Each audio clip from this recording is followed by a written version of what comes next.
Yeah, everything's back here. Preferences are all back.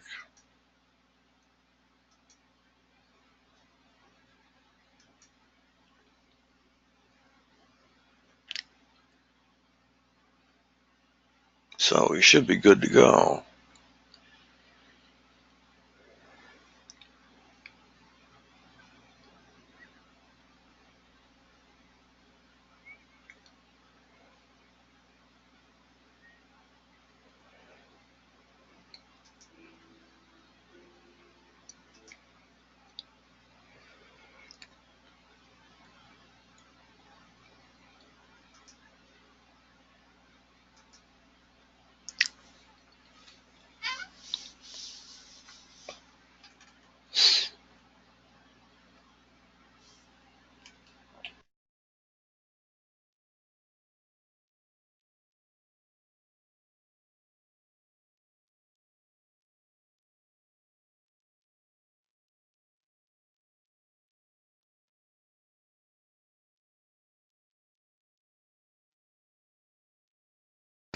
Got you this time. Now I'm going to talk about the targets equipped.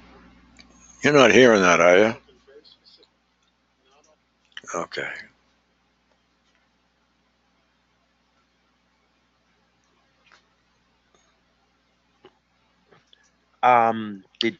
Do you see me come up now? Or not Yep. really? Yeah, you're there. I've got all my stuff back Okay, too. I do see something here that says I may be experiencing connection difficulties. Oh, it's just telling me close any apps I got open in case, I'll lose audio. So Yeah. no big deal. Just got a couple internet pages open. Yeah, I just rebooted from a cold boot, and that was fine. I visited Richard Lighthouse's site today, and I was Mm-hmm. very impressed with it. Okay, did it switch up? Did he change the look of it, or he added stuff? Yeah, I guess he's been working on it. I stole his bio because Okay. I've got I started to do his page, and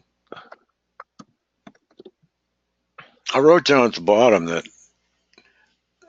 he did a very good explanation of locking in on a target by satellite, Okay. Hmm. and that the attacks were coming from ground-based radar, and I think we're going to find that's where they are.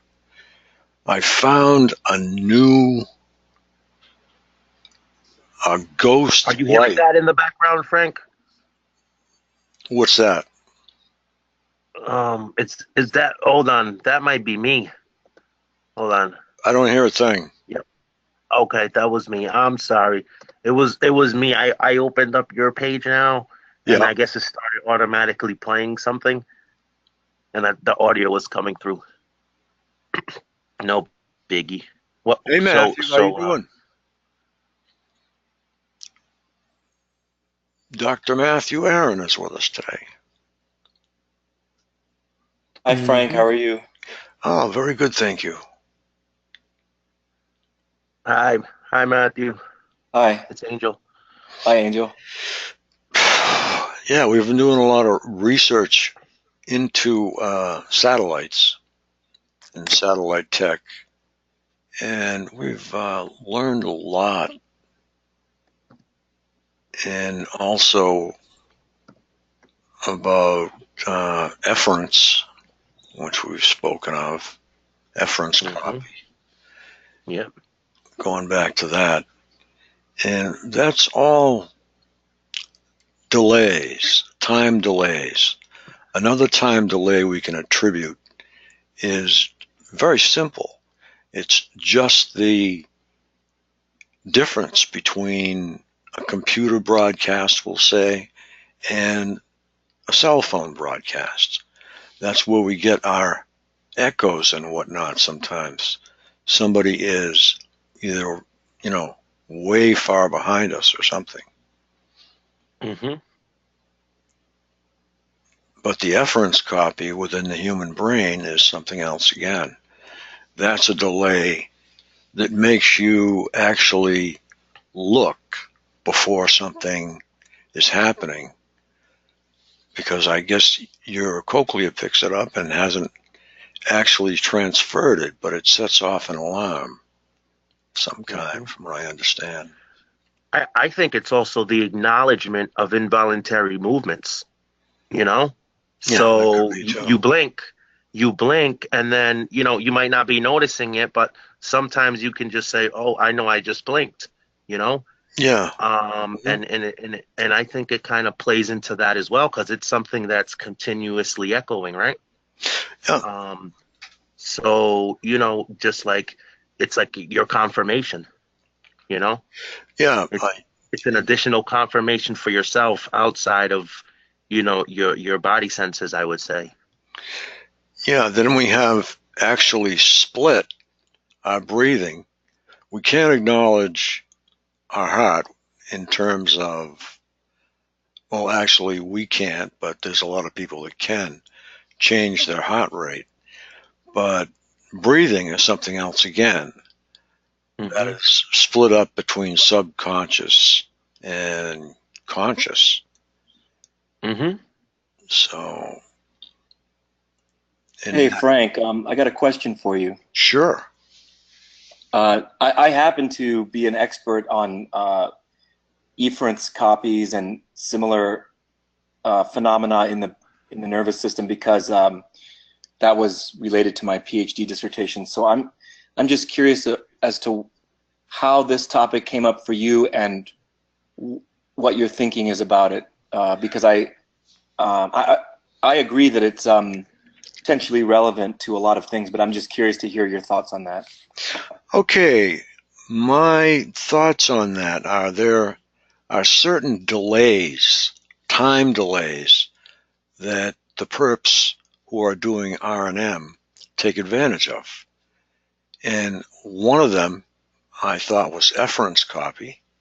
Another I thought was something that actually they created from their location. And the other was a form of information gathering that I didn't even think of. It's not relative to your question. I'll get back to you in a second. It's just that there we have history. Like I had Google history going back to 1995. So, I said to myself, holy Jesus, if somebody wanted to start actually finding out what I've been doing, that's a good place to look. So I suggested to everybody that they continually erase their history. I did on everything else, but I just forgot all about Google for some reason. That was really stupid of me. But to get back to your question, Matthew, it's just looking for delays, time delays that they can take advantage of. I was trying to disprove that they were mind reading altogether. I was trying to prove that they were getting bits and pieces and reading between the lines. But if this efference copy thing, it can go both ways with that. But if you want to elaborate on your knowledge of the efference copy, we sure would love to hear it. And I got something to add. Maybe Matthew can also shed some light on it, is if he knows exactly. So you remember how we looked into the MEGs, and that's how they got the efference copy, Right. you know? So how does that relate to it? And also the squid technology used in the MEGs.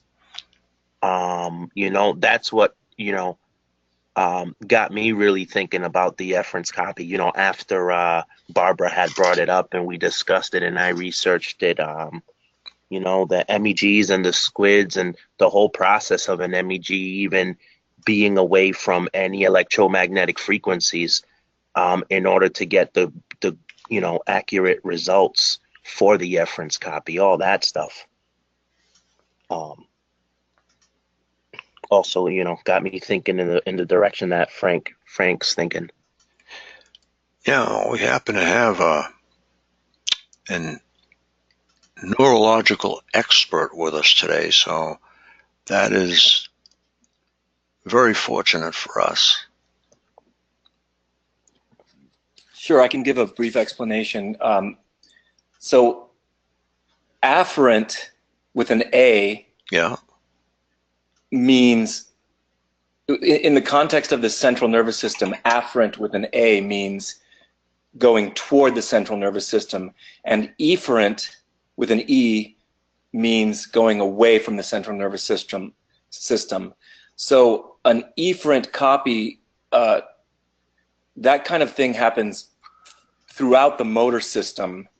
It's almost universal.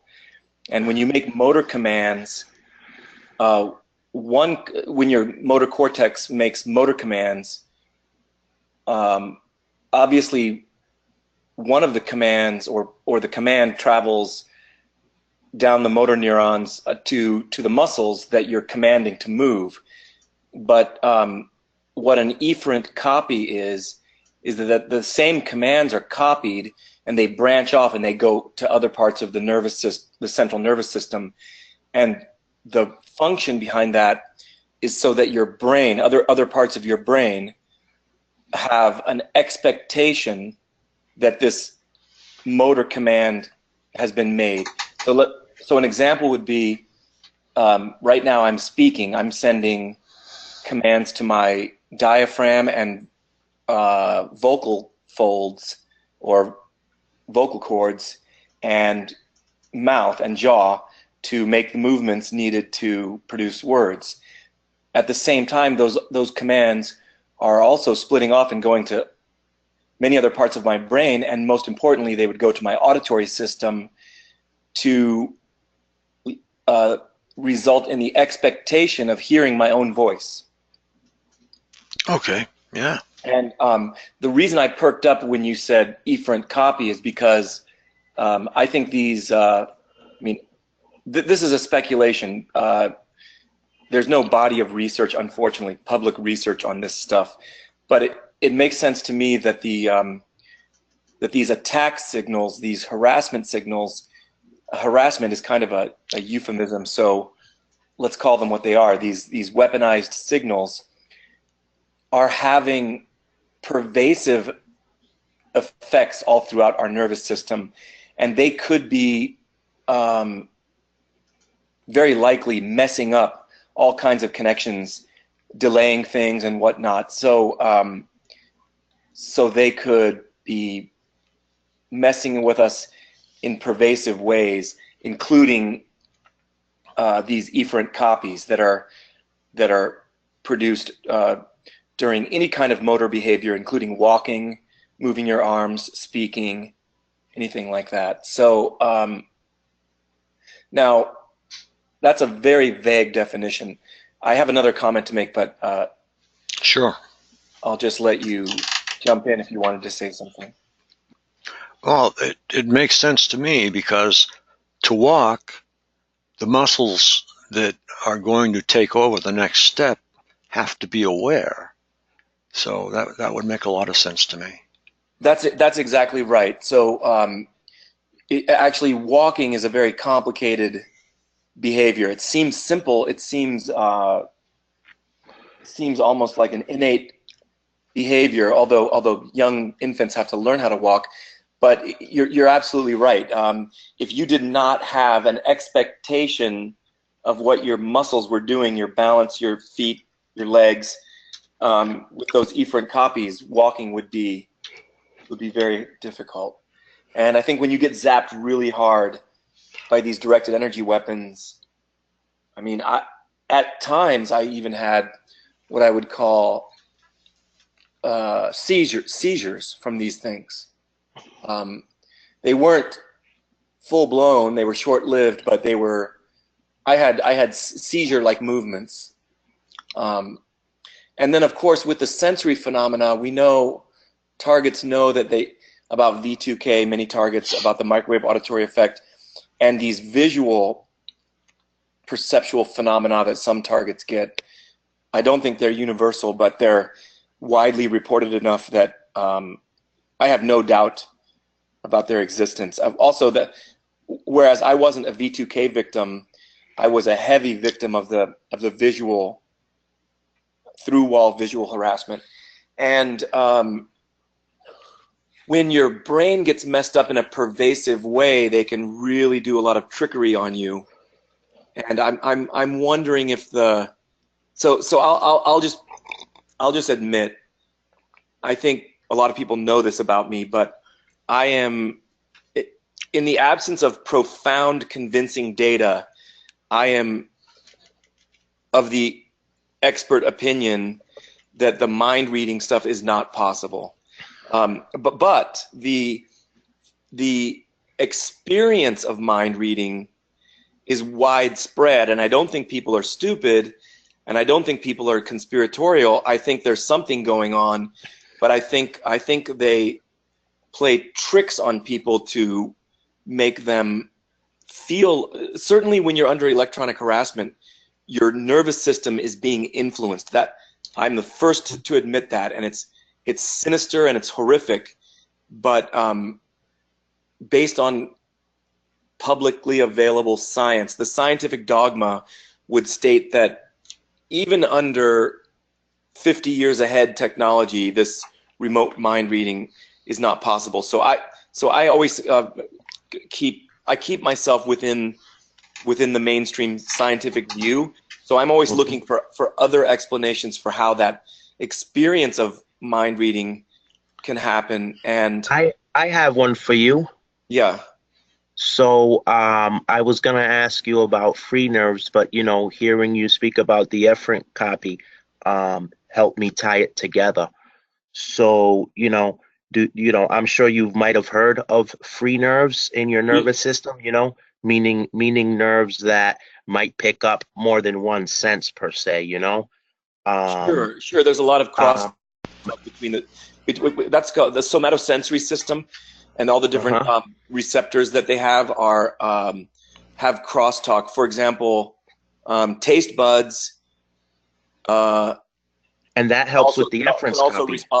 Taste buds also respond to pressure, for example, and free nerve endings are generally thought that they're all throughout your organs and your skin. Yes. And if you get a cut and it cuts through those free nerve endings, that leads to the sensation of pain. But they can also respond to electrocution and these microwaves, for example. So do you think this is only a theory, but if they can tap into your free nerves, specifically those around your face and inside your mouth, where they're probably cross-talking between speech, vibrations that you make yourself when you speak, taste, the feeling of something in your mouth. Is it hard enough for your teeth to break or not? Things like that. So because this is one of the V2K patents that when it became devious, they mentioned free nerves and tapping into the facial nerve, specifically the V2 nerve, the one that goes from the top of your top row of teeth through your nose all the way up to your temples, off the side of your face, not really your eyes, but off to the side around your temples.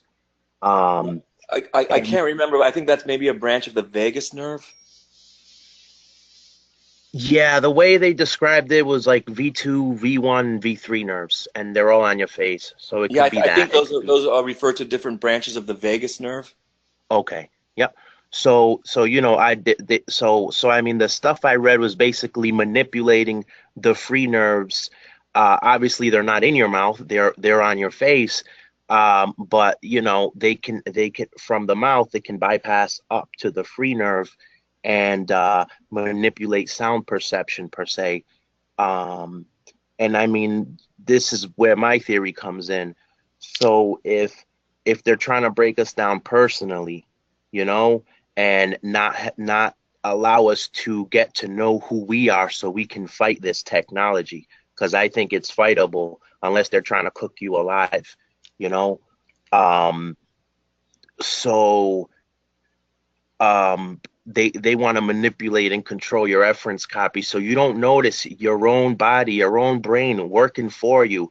Um, being itself, they're trying to interrupt that connection that you have with your own body or your own mind, however you want to look at it. And I would say, free nerves is the pathway that they take, and probably something along the lines of efference copy, or probably more stuff than that, is what they tap into and attempt to manipulate and disconnect you from, because it's solely yours, it belongs to you, and no one can touch it.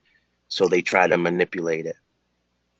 Yeah, what I was thinking too, which makes it an exacting science that they're doing, they're able to isolate all of these tiny nerves and manipulate them to meet their end. So they must have a very sophisticated system to be able to do that. Mm-hmm. Well, we all know that they have. I think all targeted people know that they have very sophisticated targeting technology. I mean, because there's nowhere to hide. Basically, Yeah. But my strategy, I'll be honest with you, my strategy, and I don't mean to discount any kind of thought in these directions and exploration of these possibilities, but my personal strategy is to stay as mainstream as possible until the weight of large research organizations and public awareness is on our side. And so like when it comes to the microwave V2K, I limit myself to the microwave auditory effect explanation because that's already existing in literature, and it goes a long way to explaining V2K, if not the whole way. And I guess I hope you can understand, it's just a strategy. I want to remain nimble so that when the time comes, I can be a spokesperson for this issue to the mainstream. Now, about the targeting stuff, I believe that there's an anthropic principle working in that. I think it's natural to assume that they're a lot more in control of precision things than they are, because from the targeted individual's perspective, this is like the anthropic principle. You're sort of heavily biased by knowing only what you can know, and the only thing you know are the hits. You don't know anything about the misses because you don't feel them and they don't do anything to you. And so I think it's possible that there's a lot of misses and imprecise things going on, but when they do hit you, it leads to this feeling that they just did what they set out exactly to do, if you get my drift. When I think actually they're a little bit of what's going on is kind of a shotgun pattern, and they're not really in control with. They're not in as much control as we think they are, because we're not aware of all the misses. I guess I'll just leave that explanation at that. So I tend to believe that the harassment and assaults feel a lot more precision. Basically, it's more of a shotgun approach. I guess I'll just leave it at that. I agree with you. That sounds very good, and I like the fact that you stay with the auditory effect, because that goes right back to the 60s to Patrick Flanagan's Neurophone. And that is definitely right on, I would say. So you're holding back at the auditory effect itself and waiting for some research to emerge that will help prove the rest of it. Well, that's kind of where I am. But yeah, I that's want to stay that way because I do want to stay that way because I am a targeted, or I have been targeted, and because I'm on the side of this group, even though I'm not currently targeted, and because I have a PhD in neurobiology and behavior, I think there might come a day when I might be able to speak on behalf of this community to a more mainstream audience. And if I allow myself, I think the speculations are great, but if I allow myself to get into like the deep state Illuminati speculations, it will damage my ability to speak to a mainstream when the time comes. So I try to move towards the center, and I try to stay quiet on those things as much as possible, even though I know that there are some deep hidden forces behind this. I know that. I saw it firsthand.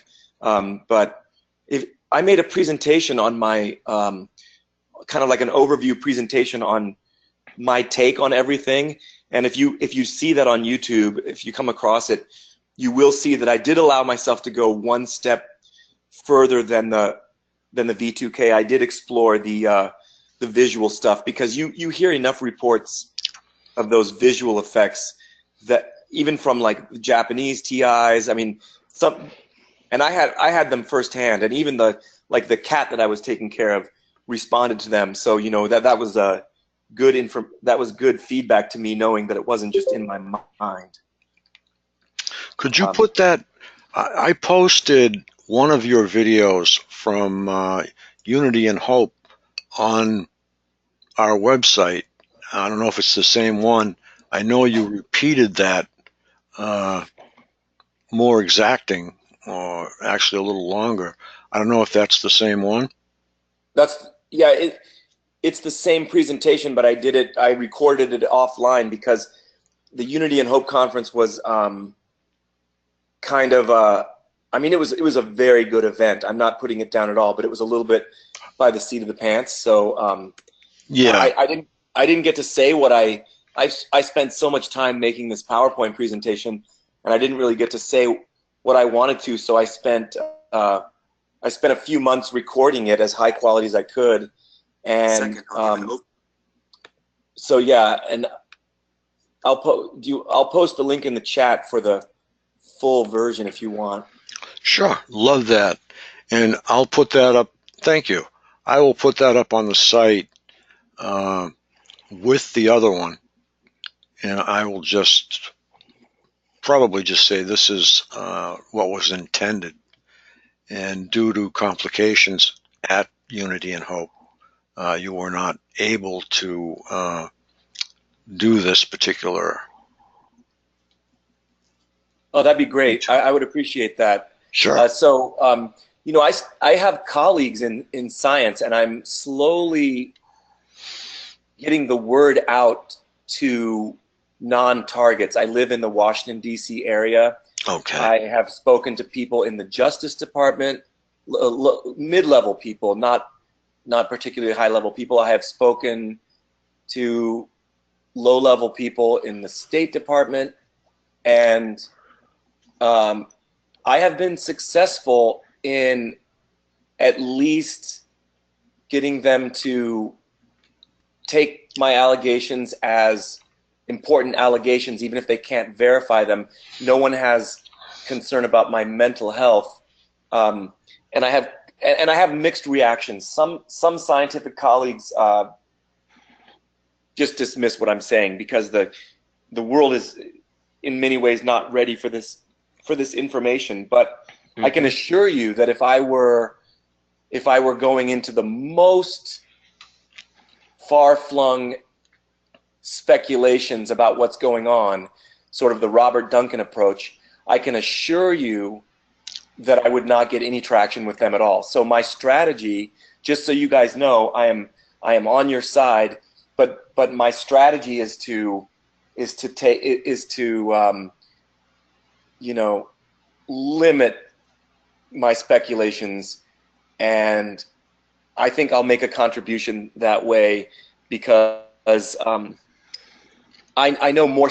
I know there's really wild technologies going on, but until we get the weight of public backing on our side, basically, in a nutshell, I can say that the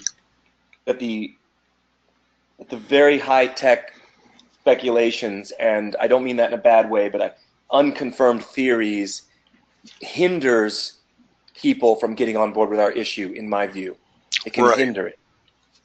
I just want to say one thing. I Something we found out in these research calls was also that there's, I guess, a microwave society of scientists that meet up every year, and they've been meeting up, I guess. I forgot, it was like 60. This is the 60th year they met up last summer. Um, the 60th annual reunion, I guess. So, it's been around for a long time. I couldn't access the site. I was blocked from it. So, that's as much as I can say. But, I know you don't care much about patents, Matthew, because they don't really prove much. But I'm looking into patents, um, surrounding V2K technology from the beginning. And I went as far back as 1930, 30 something, and it was spy technology, you know. I'm Um, not totally against patents. Just to clarify, I've used patent evidence in my presentation, in fact, because the beam mark impressions that were left on my window, I wanted to try to make sense of those. So I looked at patents for waveguide configurations, and I showed mhm. that mark matched a waveguide configuration. So Okay. Yep. Yep. I'm Yeah. for taking evidence from any source. And don't get me wrong, the patents are They're useful, I guess, yeah, to talk to someone, but they don't really prove anything, and I agree. But I'm still looking into it. I want to create an audit trail, basically from probably the 1930s till now, in terms of anything I can find related to V2K technology. Um, yeah. Probably when I'm done, I'm gonna pass it to Frank. I mean, who knows what's gonna happen with all this communication stuff, and the internet. So, or so I mean, I just, I'll make sure I'll get it to Frank, and maybe he can give it to people that can just store it until, if the time comes up, if if we all lose communication or something. Okay, great.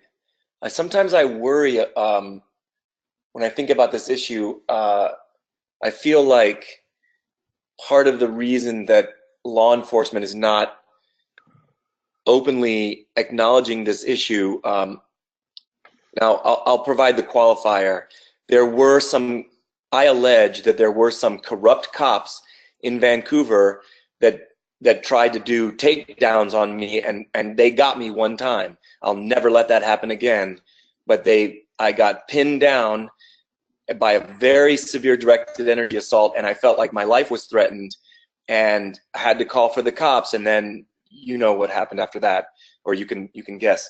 But so there are some corrupt first responders who play this game, who facilitate or participate at some level. But overall, I think that the vast majority of law enforcement is either unaware or they're aware, but they do not acknowledge because it is a problem that they are almost incapable of dealing with at present. So sometimes I worry about that for decades and decades to come, this is going to be the bastard stepchild of law enforcement that they won't touch. But then on the other hand, I think, actually, if they really wanted to, they could take these groups down, because they would use the same techniques that they would use to go after organized crime. They would intercept communications and that. But I still worry. I'm not going to stop fighting, but I just worry sometimes. I mean, I think we might still have a long fight ahead of us, but it's hard to say. Some big event could blow this wide open. I don't know. I think it's a black swan myself. I think what's going to happen is, any of you are not familiar with the expression, a black swan is a truth that is so gigantic.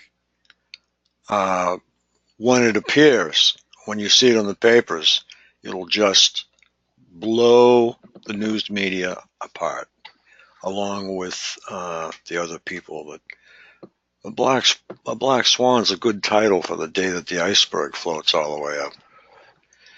Yeah. If the general public really became aware of this, the outrage would force drastic changes that would, yeah, I hope so, Frank. That's a good way to look at it. I hope so. I see so much technology coming forth that's all brand new. I associate what's happening to us to the new games that are coming out, that everybody's looking at, where they actually put some kind of object with sensors on it on a child's head, and he's able to play this game. Another one is that I was just made aware of yesterday is the Black Mirror. And the idea behind the Black Mirror is your reflections in the mirror, and you think to yourself what your next expression is going to be. And the Black Mirror will produce it next to the original. And according to what I saw, it was very accurate. Now that could be using some part of efference copy or efference copy to predict the expression on the gentleman's face. But he did it fairly accurately. I wish I had that in front of me so that I could show you that. It's on Targeted Massachusetts and Facebook if you want to look at it. And if enough people are interested in it, I'll put it up on the site under events, I guess, or new events, things that come out, or the news section, whatever. As long as people can see it, I guess I'll put it up there. But all the new things we should gather together, and I'd like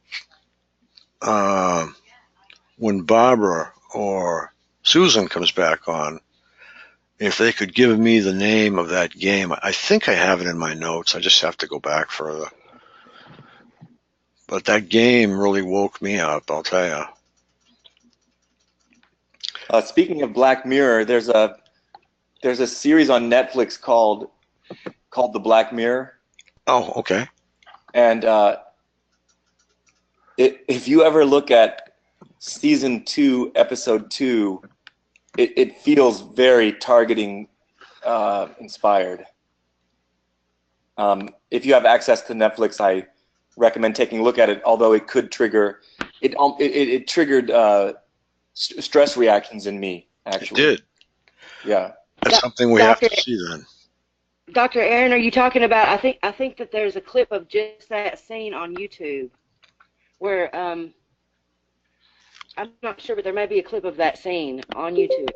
Can't watch the whole thing, but you can watch. I heard somebody else refer to it and talk about its similarity with targeting, and then I went and watched the video on YouTube. Yeah, it's all these stalkers are chasing this woman around with like phones and guns, and it's kind of a game. It's a game. And, really? Just getting, yeah. I mean, obviously targeting wasn't exactly like that, although some gang stalking victims do get involved in on the receiving end of a game where everyone around New York City starts photographing them, and obviously, if that starts happening to you, you know that there's a huge group of people conspiring against you, because why would people everywhere you go take photos of you? Exactly. And it's a perfect stalking tactic too, because a single act of having your picture taken by itself is not is not prosecutable. It doesn't even look like a crime, but it just happening wherever you go, it's ridiculous. Yes, if you go to Europe and you're walking along the sidewalk, somebody will take your picture and hand it to you and ask you if you want it, and they want so much money for it. So that's Europe. But over here, when natives of the U.S. start taking pictures for no reason at all, it kind of gets people's dander up a little bit. When it comes to the perps, I say get as many pictures as you can. And Aaron, Dr. Aaron, I wanted to ask you about pictures you had of those waves. Do you have pictures of those waves? Are you talking about those beam impressions? Yes. I know you had pictures of waves, and you mentioned some pieces of metal, I think, that were in the wall. But I was really interested in the pattern of those waves. Sure, I have pictures of those. Oh, I can excellent. send you. Sure. The stuff in the drywall. I know. I feel. I can't know this for sure, but I feel one day that will be validated. But that's the kind of evidence that's really hard to convince people of right now. But yeah. basically the key to that evidence is, by the way, I'm not so sure that drywall technology is widespread. I don't know. It might not be widespread. So, but I moved into an apartment that was pre-rigged. That I basically moved into the spider's web. That's how I got targeted. I moved into an apartment that was set up to do this to someone, probably for fun. Who knows? But I started to get zapped from the walls at a low level. The cat that I was taking care of was getting very sick, and I was able to. Those wall emissions were continuous beams, so I was able to, and they were like as thin as a needle.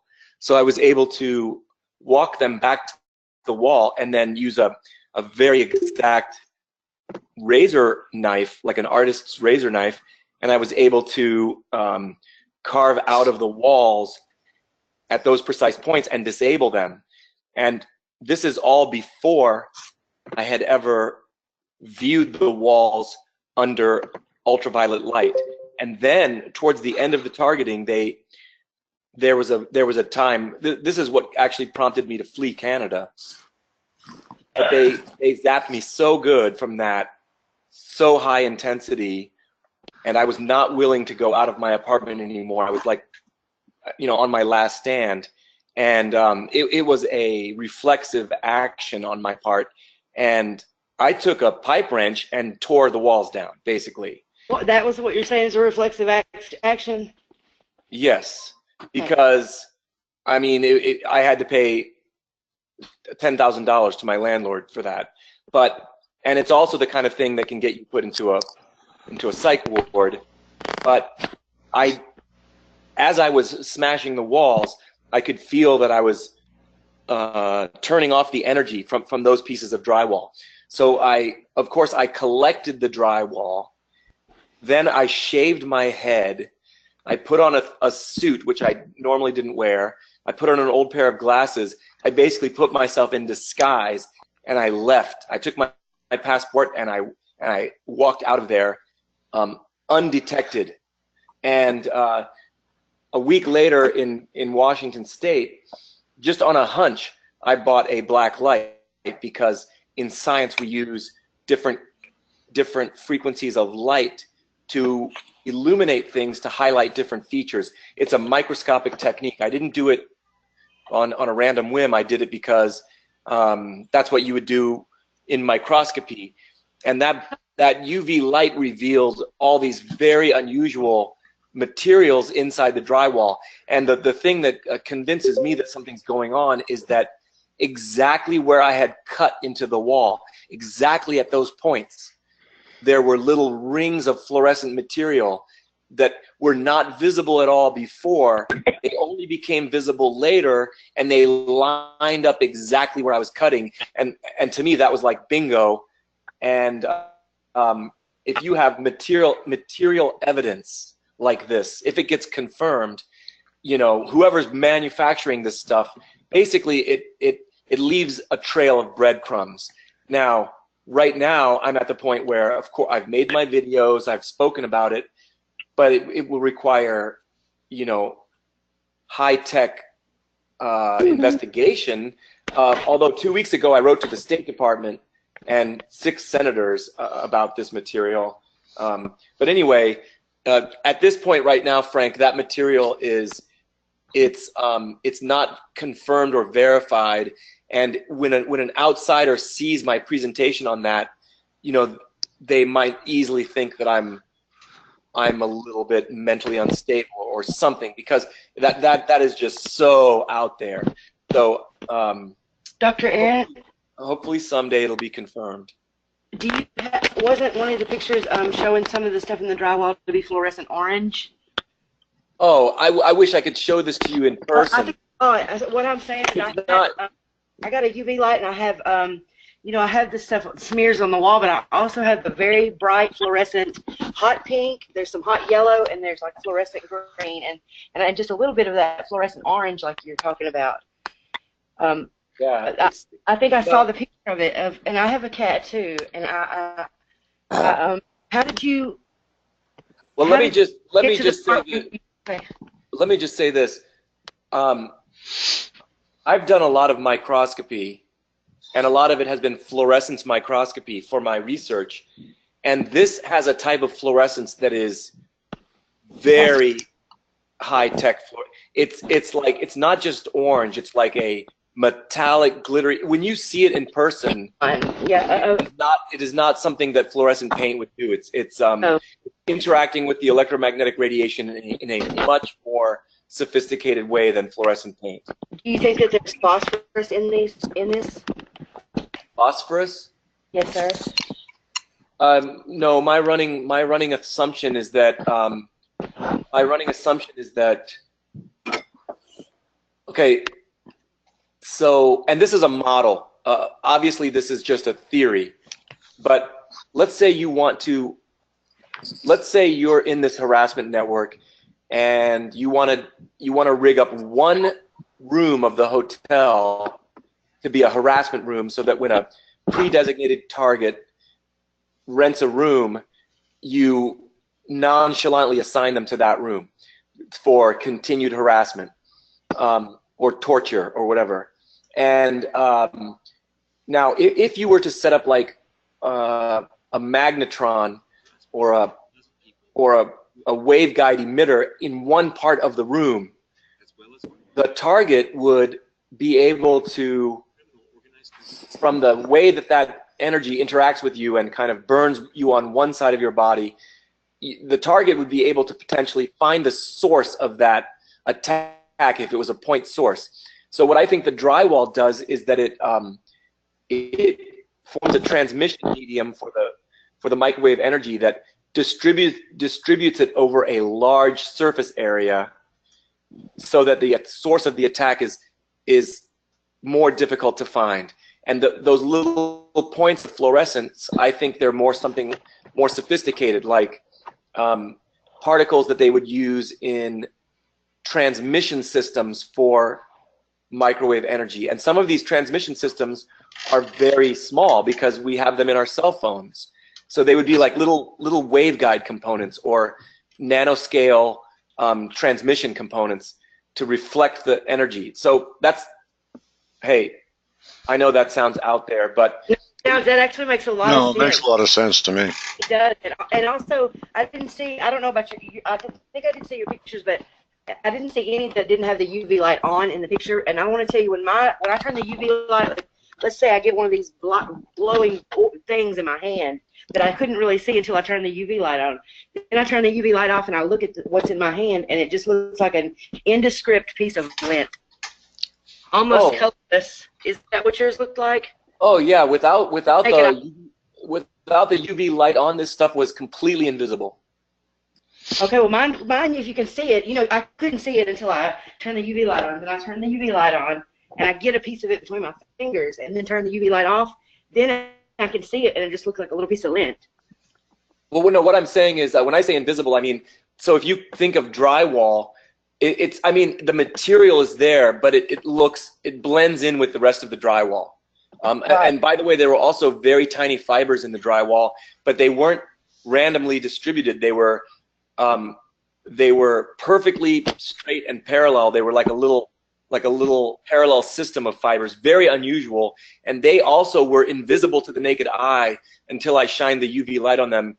And then they looked like little tiny, you know, those fiber optics lamps that they used to sell in Spencer's? Yes, I had one. Okay, and what about, one more question about this stuff. If you turned all the power off, like the whole breaker off to your entire place, would that stop, or would that do nothing to stop the, because if these things are absorbing microwave radiation and they don't need power supply from your house to distribute that throughout your house, right? I actually can answer that. Turning the power off is going to do nothing. I can answer that question because when they ramped up that attack, on that last second to last night that I was in Canada, they ramped it up so high. I had never gotten the microwave auditory effect in my apartment from that stuff, but they ramped it up so high that I got a very loud microwave auditory effect that sounded like an electronic rocker arm bell was dinging inside my head. My body started to heat up. And the way I described it in my report is I said it felt like 100 electromagnetic acupuncture needles were driven 5 centimeters into my body. And so I grabbed the pipe wrench and I started smashing the drywall and eliminating that stuff. But then the attack continued, and it was coming from all 5 sides. 4 sides. Not the ceiling, not the floor, 4 sides. So you can't really stop an attack that quickly. So then I went to the, then I turned off the circuit breaker. It had no effect. It did not stop the attack. And then I started smashing outlets. I mean, it looked like a crazy person was in this place. I started smashing outlets, and I knew that the perps are just above me too. So I was yelling at them. I was saying, "I got you now. I got the evidence." Even though I didn't know at the time. I was trying to put a little scare on them. Yeah. Actually, it was all reflexive. I didn't really plan. You must have been in a lot of pain. And actually, and this is after. At the time, did you know that there were other people like you? Had you already found like a community? No. Okay. No, I did not. Not at all. Not at all. I only knew logically, there's no way a system like this could be set up for just me. So logically, I knew that you were out there, but in practice, I hadn't yet made any connection. And I think, to my credit, I spent the next 6 months writing my report that I sent to all these high-level officials, and I still did not consult the internet during that writing period because I wanted my report to be. I wanted to be able to say that I was not susceptible to the echo chamber effect. And then I went from having a consulting job and, the best job of my life to being unemployed. And then I started working at a car wash. And living completely off the radar, working for cash basically. And then one person at the car wash said, I started telling everyone at the car wash what happened to me. And this one guy goes, you know that there's a whole community of people like you out there? Because I listen to Coast, and they talk about this all the time. And I was like, really? Are you serious? And he's like, yeah, this sounds exactly like what I heard on Coast to Coast. And that's when I found the community. But I took a pair of Leatherman tools, and I was pissed. And I started ripping the outlets out of their holes to see if that would turn off the assault. And I remember that I crossed the hot wire with the ground. And what's fascinating is it arced through the Leatherman tool, so I didn't get zapped at all because it arced. The circuit was closed by the Leatherman tool, so I was holding a live circuit. Wow. It was like I was holding a live wire, but because the circuit went through the Leatherman tool, and the Leatherman got like the what do you call them? The jaws of the Leatherman got welded together. Do you still have it? Still have that Leatherman? Nope, I had to hightail it out of Canada, and those, I can't believe I'm laughing. It's not funny. This is actual torture. But those I was in very close to that harassment network, and those guys, a friend of mine turned out he was in the harassment network, and I stayed at his place the last night that I was in town because I couldn't get I didn't have a car because I lived downtown Vancouver, and I didn't get a bus ticket in time. So I went to this friend's house, and he turned the directed energy weapons on me inside his place, and I was like, I can't believe how vast this thing is. And they got me so bad in the train station, so bad. They had weapons hidden behind the walls. They got me so hard in the train station. I was doing like almost uncontrolled walking. I had to keep moving because it was just so, like, it was almost like I won't say it was mind control, but it was as close as it gets.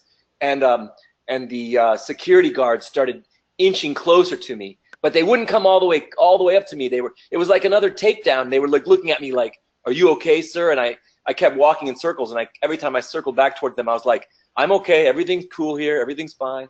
And then I had that disguise on, and man, literally, I don't say this in public, but literally hundreds of people came out of the woodwork, and they followed me on the bus to Seattle. But then because I have good family, a cousin of mine picked me up, and we just took off, and that was that moment broke the connection. The zombies basically. Have any of you on the call felt like the zombie network came out after you? Oh yeah. Yes. Yes. Yeah. Okay. So I'm talking to a receptive audience. Basically, it was like they put out an all-points bulletin to the entire Pacific Northwest saying, "High value target leaving Canada with evidence. Stop him at all costs." Wow. They did put out an APB on me. One guy spilled the beans once in the last job I had. He did what? There was an APB put out on me when my targeting first started by law enforcement, and one guy I used to work with spilled the bean accidentally. Well, that's evidence that I would say you got to hold on to that evidence. But I want to say one more thing, Matthew, that I appreciate you saying, using the response that logic would tell you that there had to be other people, because I don't hear that a lot on these calls. And I knew logically, even though I went over 5 years not meeting another target or not hearing about the calls, I knew logic would tell me there had to be other people. So thank you. Yeah, thanks. Also, I got targeted essentially because my apartment was only 25 meters across the alley from a center of stalking activity, and I mean a non-residential building in which the stalkers would get rewards for doing their stalking and electronically harass people with antennas and have these ritualistic parties and you know, I mean, like straight out of Eyes Wide Shut, like satanic parties. And for a year and a half, I witnessed all this stuff and just took it all in. And I was like, what is going on over there?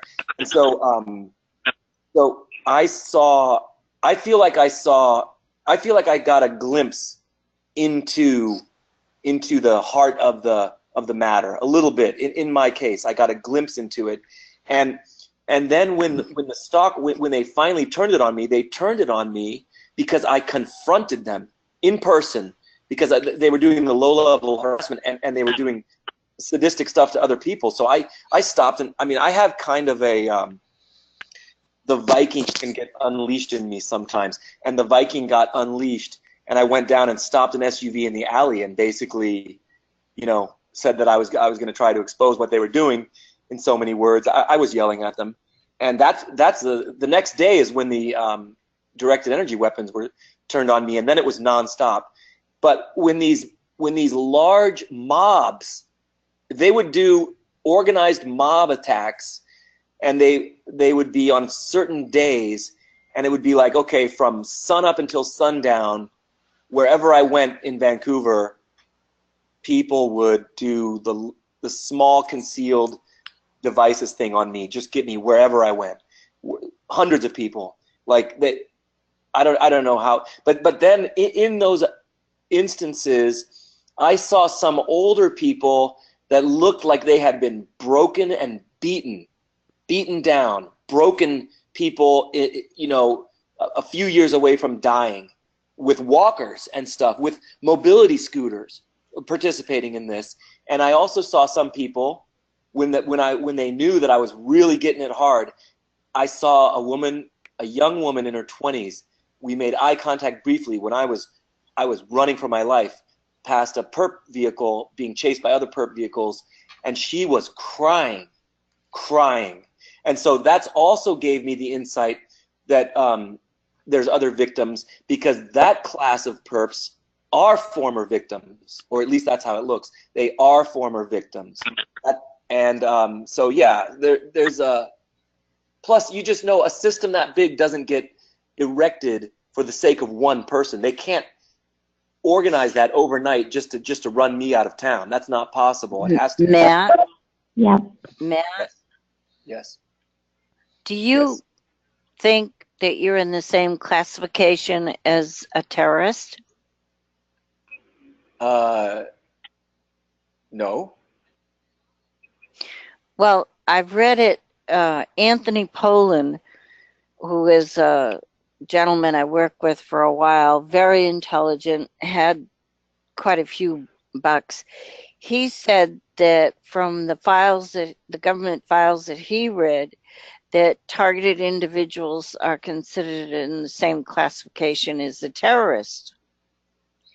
And I've also read this and heard this from a couple of other areas, files from another person who's very knowledgeable, that we are classified as terrorist, enemy of the state, because the government hates activists, dissidents, and whistleblowers because for one reason we fight against them, but we also tell their dirty secrets, and they don't want their dirty secrets known. This is why Snowden is in Russia, and Assange is in house arrest, and Dawson is now in Russia, because they are considered enemies of the state because of whistleblowing and activism. In my part, I was dissenting and whistleblowing also. I believe that's why I'm targeted. But from what I understand, we are considered in the same classification as a terrorist. So you might want to think about that. Well, I was prohibited from entering Canada the last time I tried, and I will have more insight.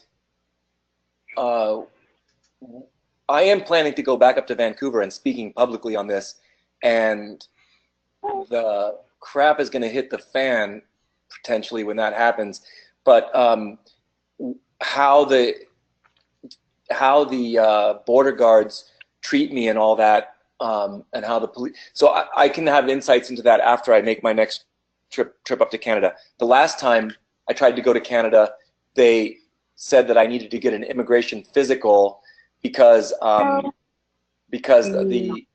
damage to my apartment, even though that was not a criminal thing and I handled that with my landlord, somehow that information got to the border agents, and they also knew that I was given a psych hold by the police, and so they said the only way I can get back to Canada is to have an immigration physician deem me to be free of burdensome conditions on the Canadian health system, which was extremely insulting. But everything that Canada has, the United States has. You know what? Are you familiar with the term Five Eyes? Yes, but I work for the U.S. government right now, and I was able to get that job after my targeting. So I don't think I'm considered an enemy to the U.S. government. Well, let me know. I'm No, curious. I will. What are you doing for the United States? What are you doing for the government? I'd rather not say. Some kind of forensics? Why? No, it's in biomedical. Okay. No, You get targeted. But you're working directly for the government? No, I'm a contractor. They know I'm a contractor. you're a contractor. Did you hide your targeting? They didn't. I haven't. I'm still awaiting my. Of course, I hid my targeting. Okay, so they don't know you're a target. Okay. Here's the thing: we all know that there's, or at least I don't know if we all know, but there's many different people that have access to these technologies and systems, and I believe there's many different kinds of groups of people doing this. So there's no one-size-fits-all way of getting targeted, right? I agree with that, 100%. There's different stages, that's all. Well, let me just say this. I don't want to raise alarm bells. No? I only didn't want to say what I do because there are people in our community that will shred me if they even know that I work for the government. And I find that to be counterproductive. But I will say right now to this group that I am a contractor. I work at the National Institutes of Health. I work in the Office of Research on Women's Health. And there is not one shred or inkling of wrongdoing going on in that office. Yeah, I wouldn't worry about it. You're working as you should be. So. Well, Yeah, yeah, but you're right. I'm former military. I'm a veteran, so that puts me in kind of the same classification as you. That I've met people here because I'm a veteran. They like freak out. It's like, whoa, that's government. There's going to come a time, if we want to beat this thing, there's going to come a time when we are going to have to embrace the mainstream that's not involved in this. And if we think everyone's out to get us, it will hinder us from embracing the mainstream. And that day is coming. Hopefully that day is coming. That day is coming. Thank you. I think it's the other way around. I think the mainstream has to embrace us because we're ahead of them. Yeah. We know what's going on. Yeah, but We don't have to embrace them. They have to embrace us. And I already see this in a lot of language. I see a lot of our language they're using mainstream. I see a lot of uh, knowledgeable people about what's going on, like, you know, government representatives, senators. You know, a lot of them know. And they are embracing what we're going through. We don't have to embrace them. We've already been there. okay, Matthew left for a couple of seconds. Oh. Well, I wanted to say, even though he left for a couple seconds, because the rest of the call could hear that, I have a big thank you for Matthew for also recognizing that the TIs would shred him if they knew. No. And that confirms my own experiences with many TIs. Many of them, and I'm ex-military too, but they freak out no matter what. No matter what you tell them. So I wouldn't tell them either. Oh, I don't care. See, I think it's just proof that most of them are clueless. You know, Romola just asked to interview me, and she wanted a bio and all that stuff. She didn't know I was a cop or former military, so, and she accepted it fine. It was no problem. And I did tell someone on a call that I did have an affiliation with SOFREP. And that's a military veterans website, and I go in there all the time and read their stuff because they're pretty good, and they know who I am, and they know I'm an honest person, and they believe what happened to me. They know what happened to me, you know, as being a target is real. So they told me that. So I'm not afraid of telling anybody. I don't care. They can't accept it too bad. Yeah, as long as you don't. I didn't drive him away, did I, Frank? Frank, did I drive him away? No, he'll be back. He just said BRB. He'll be right back. And it's great to have Matthew on the call because we were going over some different topics about satellites, about what happened to him, possible pictures that he can get to me so that I can look at them. What did you say about satellites? We were actually discussing satellites, Angel and I, before or when Matthew had just gotten there. Oh, and sorry about your cat, Ashley. I just saw that a couple seconds ago. That's terrible. I know what that's like. Thank you. He was really kind of just a stray, but I mean, I guess after you feed him for 5 years and they stay at your house. But he was an outside cat. I mean, it's not my baby that's in the house, but it was pitiful. It was pitiful. But anyway, his quality of life wasn't very good for the last year or so he's better off. You know, it's just painful. Yeah. Painful. Thank you. What happened to your cat? He died. Oh, yeah. It was an outside cat she was feeding, taken care of somewhat for 5 years. But I'm interested in the material that is in the drywall.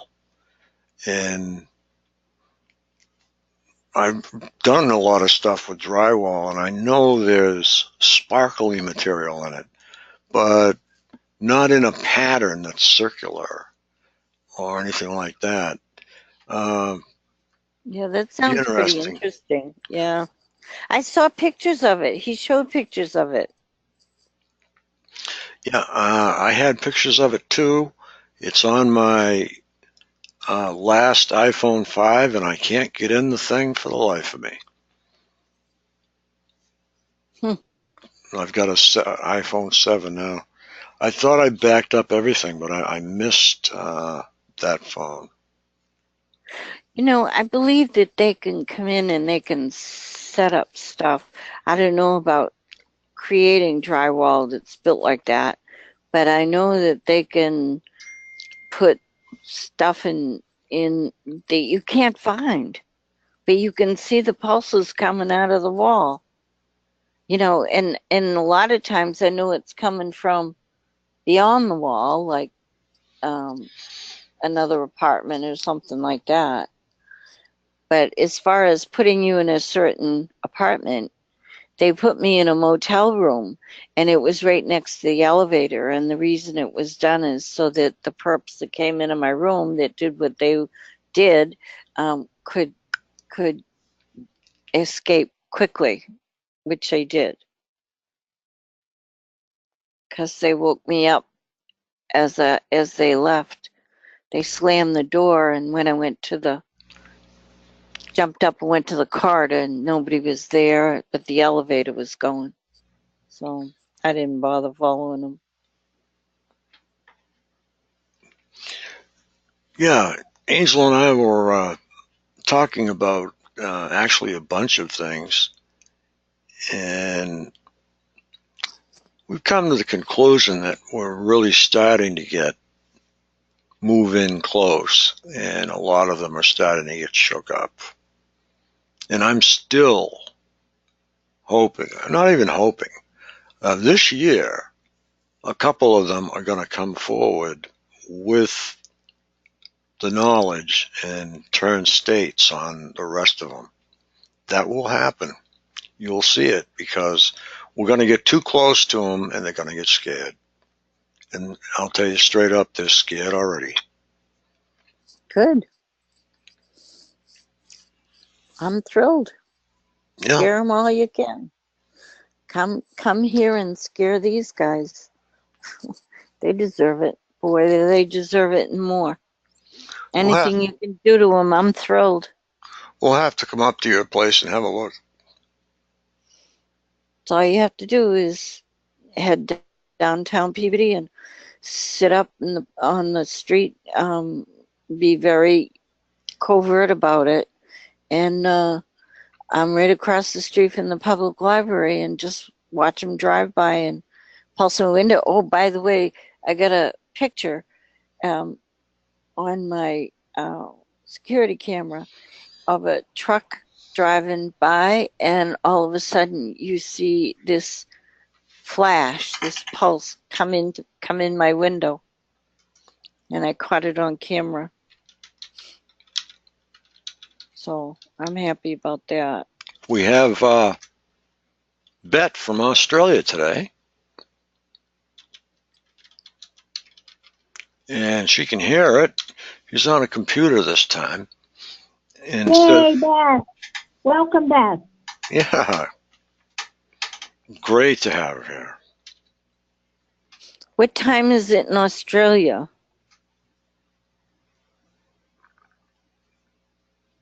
You can type it, Bet. She probably stepped away for a second.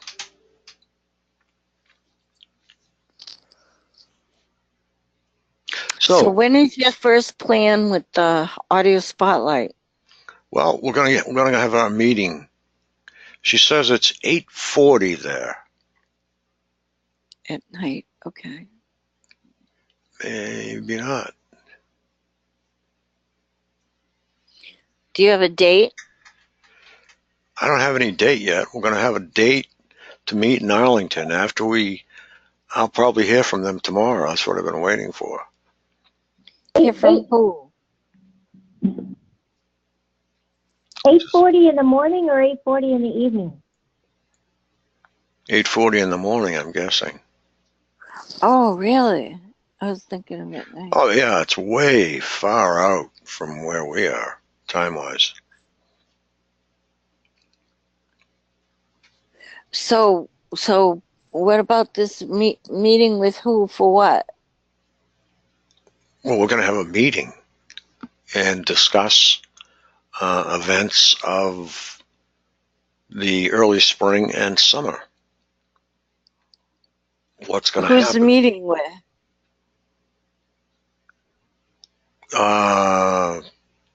Well, Angel's going to come. I assume you're going to come. I'm going to go there. That's 3 of us. And I'm hoping Lorraine will come. How about And Dan?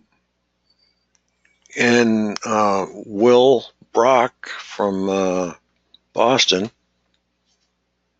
And maybe Paul from Peabody. How about Ann from Reading? Yeah. All we got to do is plug them all in. This is where I need help. You guys know Okay. where Make a list. everybody is on your end. And Lorraine is just over the bridge for me. So I'm almost right at the Cape Cod Canal. Lucky you. I love the canal. Yeah, it's a nice little town. And Ann says she'll come. And Bet Kay will come if she could get a flight here. Who? Bet from Australia. Oh. Yeah, great. No, I was only kidding. There's no way she can do that. But, okay, where do we want to go with research, Angel?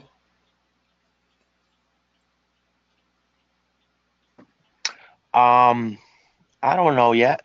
Yeah. At this point, I'm just, I'm listening on the call, and I'm basically just Chilling? trying to see where I can get my hands on the before 1976 patents. Because I can't find them on the USPTO site, and I don't trust Google Patents. It seems to change. It's good as a source, but I want the actual copy. Or from a source that basically validates that, yeah, this is the original patent. I don't trust Google Patents. I've been on the same patent a couple different times, Yeah. and they seem to switch up the order of it. Really? Well, Yeah. that might be just the server indexing, maybe. I mean, all the files have to be indexed. You saying the file itself changed? Yes. So you know how you don't see the document, they basically copy and paste it on their Google site, Yeah. So, they're not even set up the same, all of them. So, I noticed if you look, yeah, so if you look at a few in a row, they don't even start the same with the description, and then some of them have the disclosure. I mean, some of them start off with the first 3 claims, and then you go further down, and then it's the beginning of the patent, and those 3 claims are repeated in the claims section, underneath. So, and I've also noticed some things that I've written down about some of them. When I go back into them, they're no longer there. Those things I read about them, it seems that the whole section was removed at times. So, I mean, yeah, they could have added stuff and then removed it. Who knows? I just rather, get my hands on those patents, at least from a source that, is reliable, more Yeah. reliable than a search engine, Did you look at the ones that I posted? Yeah, I've looked at some of them, yeah. But it's Google patent stuff. Yeah. Yeah, no, I've looked at them. Yep. That's the way Some they should be set up. If you don't see them set up like that, something is really drastically wrong. Yeah, and it doesn't really surprise me with, who Google is and what's going on with the internet, and and I'm hacked sometimes. Nothing grave that has, well, I had to go get my computer fixed once, but they'll hack me in terms of tracking what I do, and letting me know it, like my IP changes. I can't tell on my laptop, but my phone IP changes frequently. Um, Yeah. the location hardly ever matches. It matches. It's more likely to not match than match. What about I Google read Richard's. on your What do you phone? mean? If you take your phone versus your computer, do they both say the same thing? Oh, no. They're different IPs. Yeah. Okay.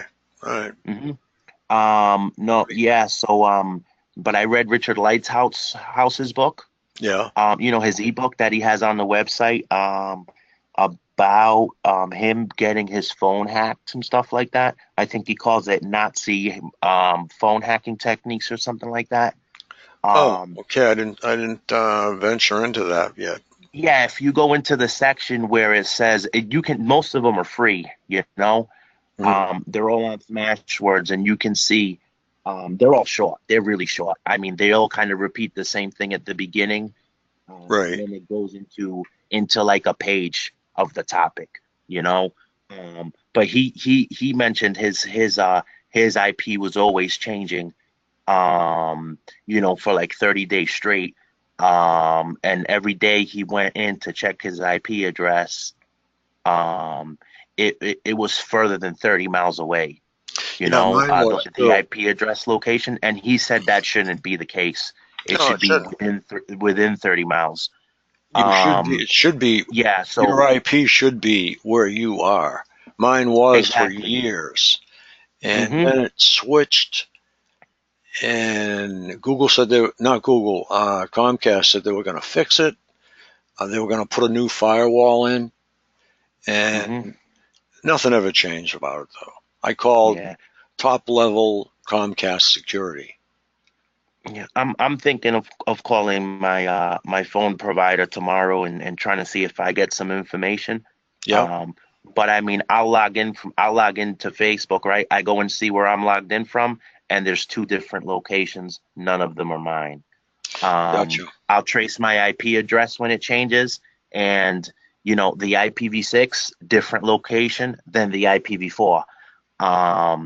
So it's pretty interesting. My IPv4, and sometimes it's in use, and that's what I want to research a little bit on my own. But my IPv4 address is always related to the DoD network. It always says that. Yeah. Where my IPv6 will say Sprint, but the location is completely different.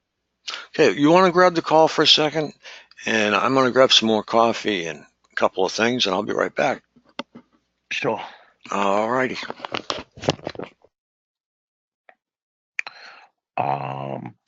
Yeah, so I'm done talking about IP addresses. I don't want to get much into that. Does anybody on the call want to share, anything pertaining to targeting or a cause of targeting that they've researched, or any current events?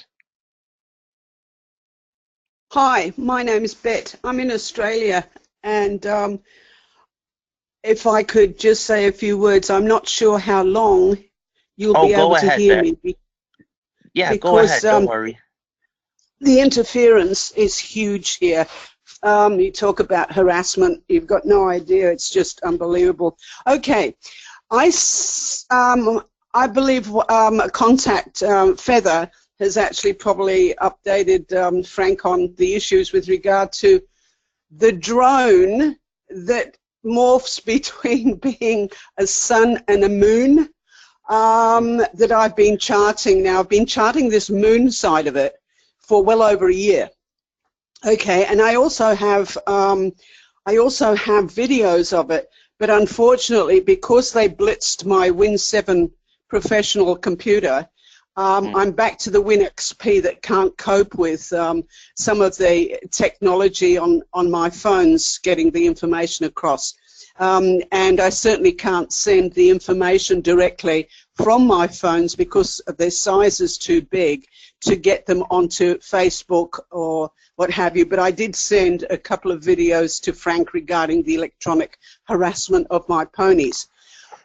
Okay, that being aside, okay, I started to realize that there was something going strangely wrong during the day with the sun. See, I'm in an area where in the afternoons, in the summer, the shade comes over my house and the kitchen area is very cool. Now that all changed. And also I was starting to be heated overnight in my house in the middle of winter, having doors open, fans going, you name it, to try and stay cool. My dog inside panting and uncomfortable, trying to get away from the heat. Okay, so I'm just giving you a bit of history on this so that you can pick up to where I'm at. All right, then it started with this, the house being really, really hot during the day, and we're in summer, by the way, now. Then I started taking a lot of notice of this moon and this sun thing, because I started to realize that where the moon obviously follows the pattern of the sun, traveling around from east to west in where I'm living, I noticed that this moon was drifting in from the west and coming east. And I'd start checking it, and it would be parked over my roof for something like 10 hours, anything from 10 hours to 12 hours.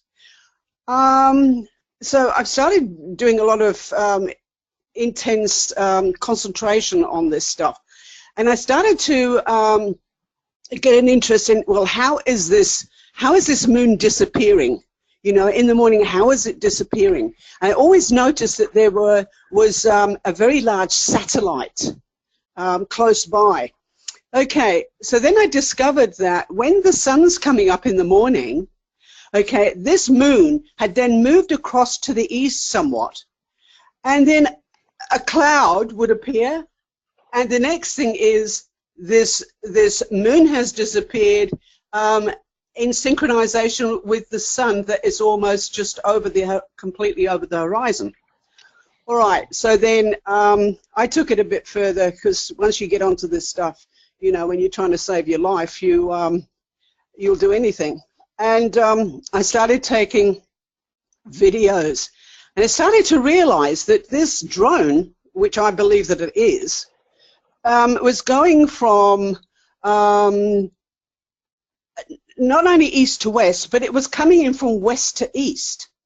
Okay, so it was doing the west to east thing at nighttime. Then I started noticing that this heat and one thing and another, putting things together. I thought, you know, I better take some videos of this sun, because I started to realize that there's something wrong here, because this sun is aimed at my roof right the way through the day. Okay, so the overheating was starting quite early in the day, and then it sort of the sun was kind of settling very late behind the trees in the forest, because I have forest boundaries, and this was the area from which the moon was appearing as well. So I've actually put it 2 and 2 together, and I actually believe that this sun and this moon are one and the same drone. And okay, I've taken the videos and stuff like that. As I said, I want to get these up online, but I don't know how I'm going to do it at this point, because I haven't been off my property for 9.5 months due to the security risks here to my animals and my property. And I know that they'll do something to end my life. If I go out, they'll do something, poisons or something like that, because it's already, you know, they already spray that through my doors and windows. Okay, so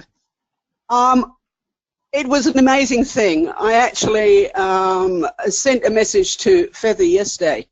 I had to go down the paddock early yesterday morning because my cows were missing, and they'd periodically try to entice my cows off my property so that they can send them off to the butcher, and this has gone on for a few years. Okay, so it was early in the morning.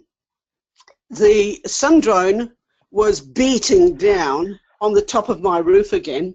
It was only basically something like 15 meters away from my house. It couldn't get right on the roof because I've got trees there. But it had found a little window in the branch of the trees, and it was glaring onto the roof. And I walked 300 meters up the paddock to actually look after these cows, bring my cows home, so that they didn't get through a fence line into the forest and disappear for good. And this sun actually followed me up the paddock 300 meters. So instead of it shining over the house and staying where it was, it actually followed me. And it followed me back again. Okay? And I actually texted Feather about this. I said, this is, unbelievable. And of course, the thing is that I'm sweating like you can't believe. Sorry about the word sweating. It's supposed to be perspire for women. And so, I'm being overheated day and night, and it's hot enough here during the summer, I can promise you. Okay, so... I have a quick question for you. Sure. In terms of the day or the night, whether you were seeing the sun or the moon, was the sky ever at least visible to you? Was it cloudy? Was it just too bright? I mean, did you ever notice that there was two suns or two moons, or was it just not clear enough for you to get a really, really good look, except that, the one that, is following you around? Oh, no, the issue is that, no, the real moon or the real sun is not evident. Mm-hmm. Okay, this thing actually, okay, yep. I don't know whether it's a reflective quality from the real sun or the real moon. I'm not a scientist. I have a science background, but not in that area. But no, but here's the thing. This developed yesterday to quite an incredible level. Okay, so I had this experience in the morning, and I was blown away by the fact that this thing is so mobile that it can actually follow me up the paddock 300 meters and back again to the house and park itself there for hours, glaring this heat down on my office where I actually work. Okay, in the afternoon I thought, I'll go out and check out this sun thing again. Now it was, when I first checked it, it was 2:30 in the afternoon, which is essentially 1:30 by real time, because we're in daylight saving, okay? So it was 1:30. And normally by that time, the sun has moved across, quite significantly, because 12 noon is directly overhead. It doesn't cast any shadows apart from immediately under whatever happens to be there, the trees, the, grass, whatever. Okay, and sometimes even that's not noticeable because the light is so bright. Okay, so 2:30, this sun is still overhead and directly north. Now, when I'm talking distances, when I say it's 15 meters away, I'm talking by distance on the ground. I'm not talking about distance in the sky. But when a sun or a moon is actually shining its brightness through my trees, then you have to know those trees are probably, 30 meters high? Okay, so if it's shining its light through the trees, okay, that tells you the distance from the ground, okay, into the sky. All right, so moving along, I checked it at 2:30. It was still overhead, and I thought that's really weird. It should be, a bit further towards the forest. I came out 2 hours later, so it's 4:30 in the afternoon now. Here is the incredible thing, and I have videos of this. I took videos of it. Okay, this sun is still directly overhead, and it actually followed me. I went to the east. They actually followed me across, and then I suddenly realized, hang on a minute, I've got the shadows where the sun would normally be, would be coming behind the trees a little bit at that time in the afternoon, okay, and the shadows would be cast from the west towards the east, okay. Here is this sun. It's followed me over to basically the eastern side of my property, and the shadows are coming from west to east.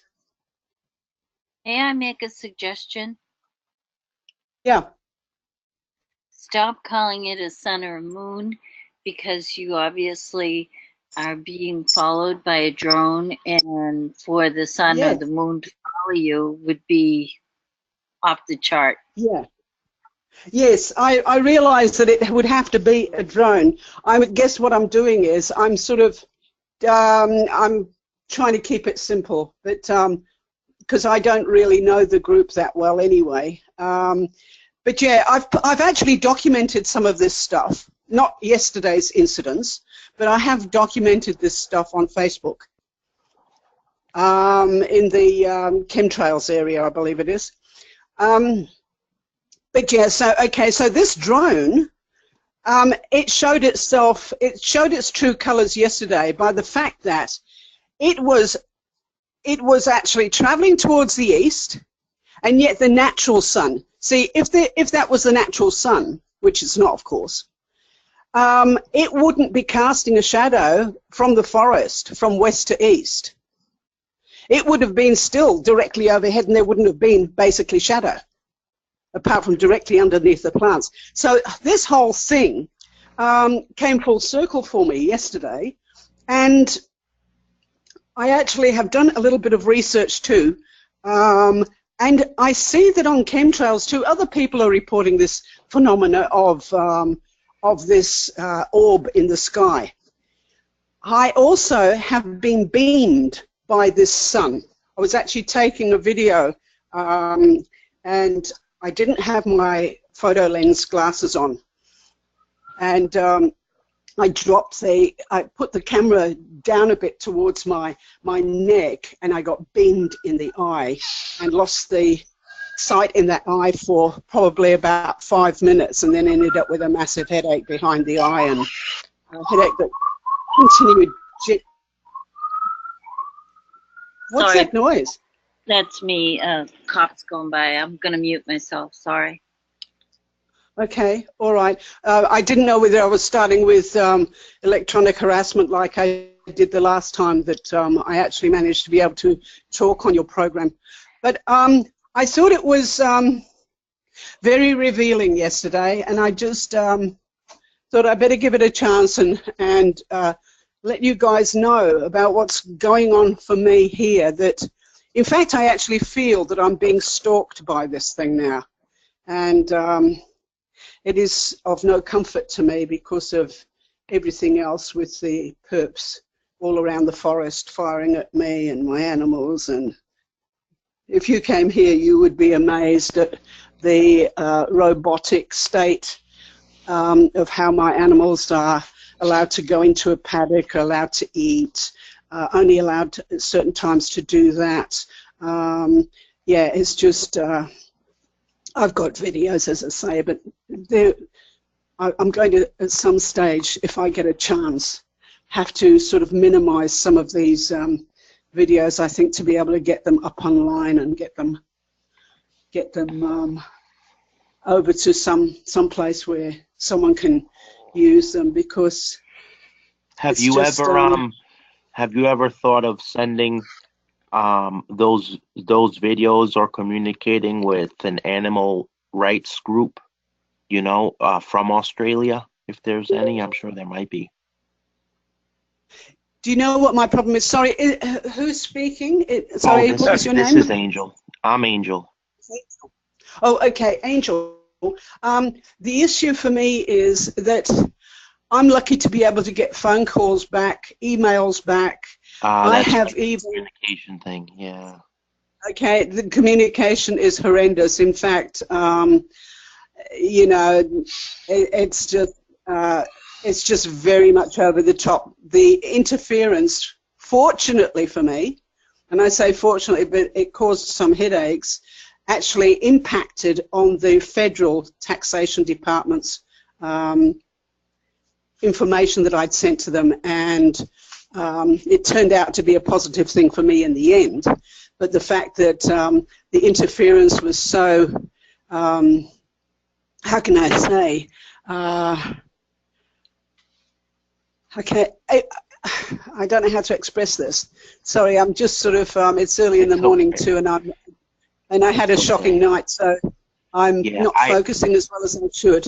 But anyway, the taxation office, what happened was I was sending 8-page documents to them because with all the harassment and attacks on my computers, I lost information for my taxation purposes in my business, and this has been going on. This has been going on for 5 years. Okay. And so I was trying to explain my situation, which I'd done periodically through the 5 years. And when I sent this document to them, I got the positive response back because I've got an online server. And everything was good. Yeah, they'd received the reports. But because I've got an accounting background and an administrative background, I don't tend to just leave things and hope that everything's okay, because there's deadlines involved with things like the taxation office. So I'd phone and find out. Yeah, I'd find out that, you know, okay, yes, they have received it. It's fine. It's all good. Okay, they haven't responded yet, but they will respond. But when I phoned, they hadn't received the faxes.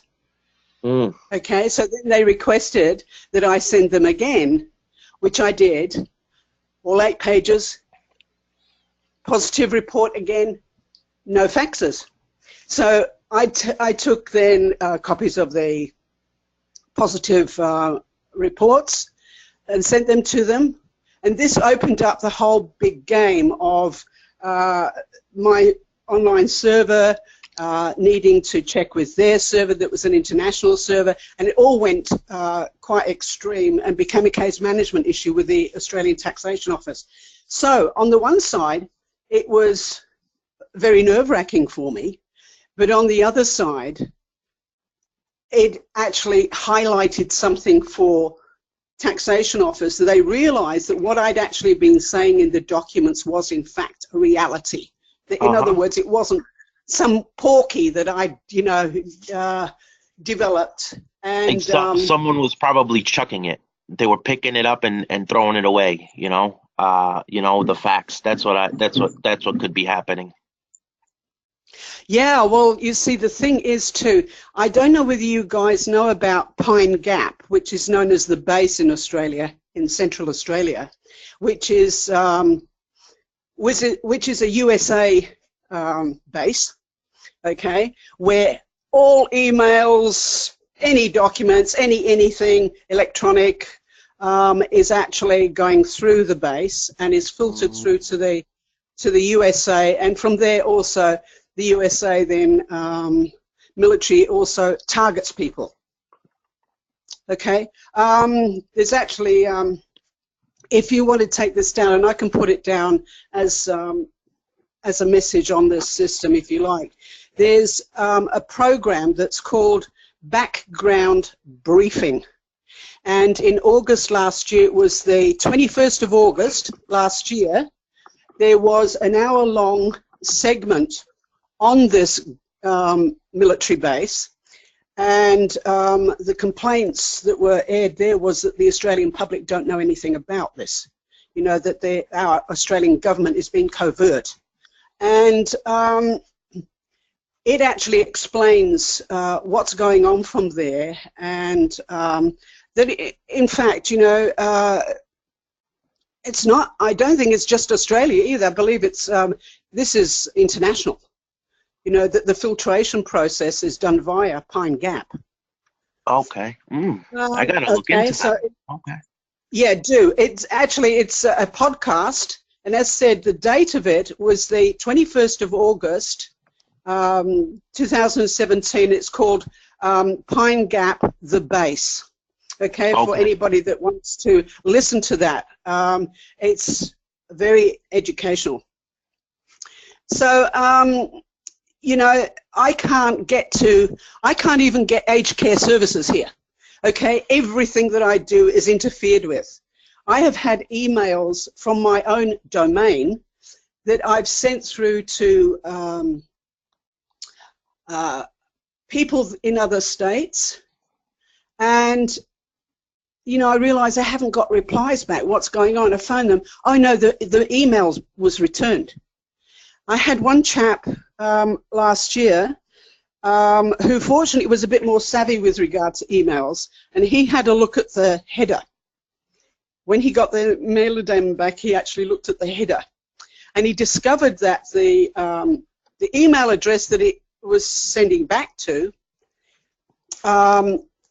didn't quite look right. And so when I contacted him, and he said, oh, you know, I got it returned and stuff like that, I said, you know, can you go into the header? He said, yeah. He said, I've been in there. I said, okay, well, send me a copy of that, you know, just photograph it and send it to my phone.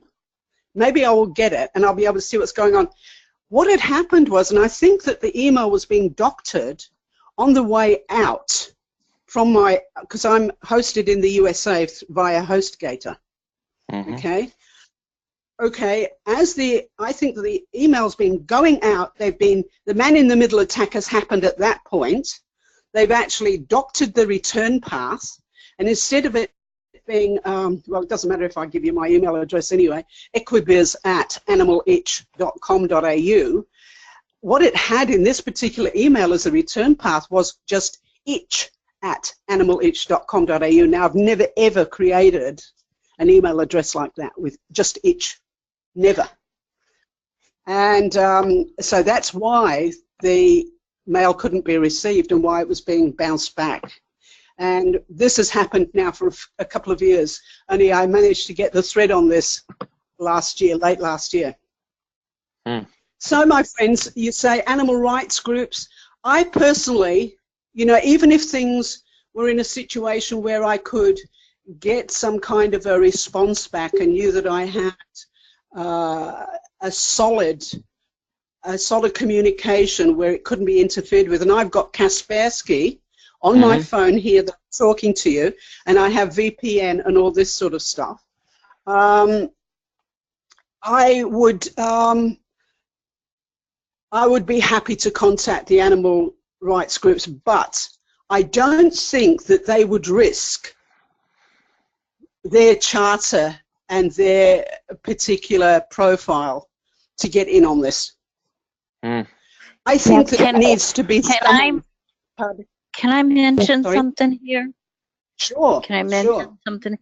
I've been, Susie Dawson is on YouTube, and she's reading a lot of the Snowden papers that he downloaded from NSA. And in NSA, what they're doing is they're going to your intelligence organization, and they're telling the Australians, give us all your information and we'll give you whatever you need. And what they're doing is they're taking all your information for their own use and only giving your intelligence organization what they want to give them. Now, what they're doing is they're going into your intelligence organization and they're downloading everything in Australia, and they're doing it to everybody. They've done it to New Zealand. They've done it to Australia. Well, it goes satellite to, satellite to satellite. Probably only takes one jump. They're infiltrating other intelligence organizations, and the other thing that they can do is they have the ability to take over like Australia's complete satellite system and use it themselves any way that they want. How do you know so that? Anything? Well, because it's in the Snowden files. Yeah, there's a document too that came out. You're quite correct there, because I read an article regarding that. Someone sent me it, and I can't remember what the name of the organization was, but it was one of your truthers in the USA that actually put this document out, and it was regarding the actual agreement between Australia and the USA. Oh, really? I'd like to see that. Yeah. I know that Susie has seen that, but I haven't seen that article, and I would love to see it. If you would like to, can you send it to me email? Yeah, I should be able to do that. I know I'm not sure whether it's on my phones or whether I've actually uploaded it to my to my web server, but I definitely have got it. And You want my most phone or you want my email? I think, well, why don't you give me both? Because if something goes wrong, at least I've got an alternative to the situation.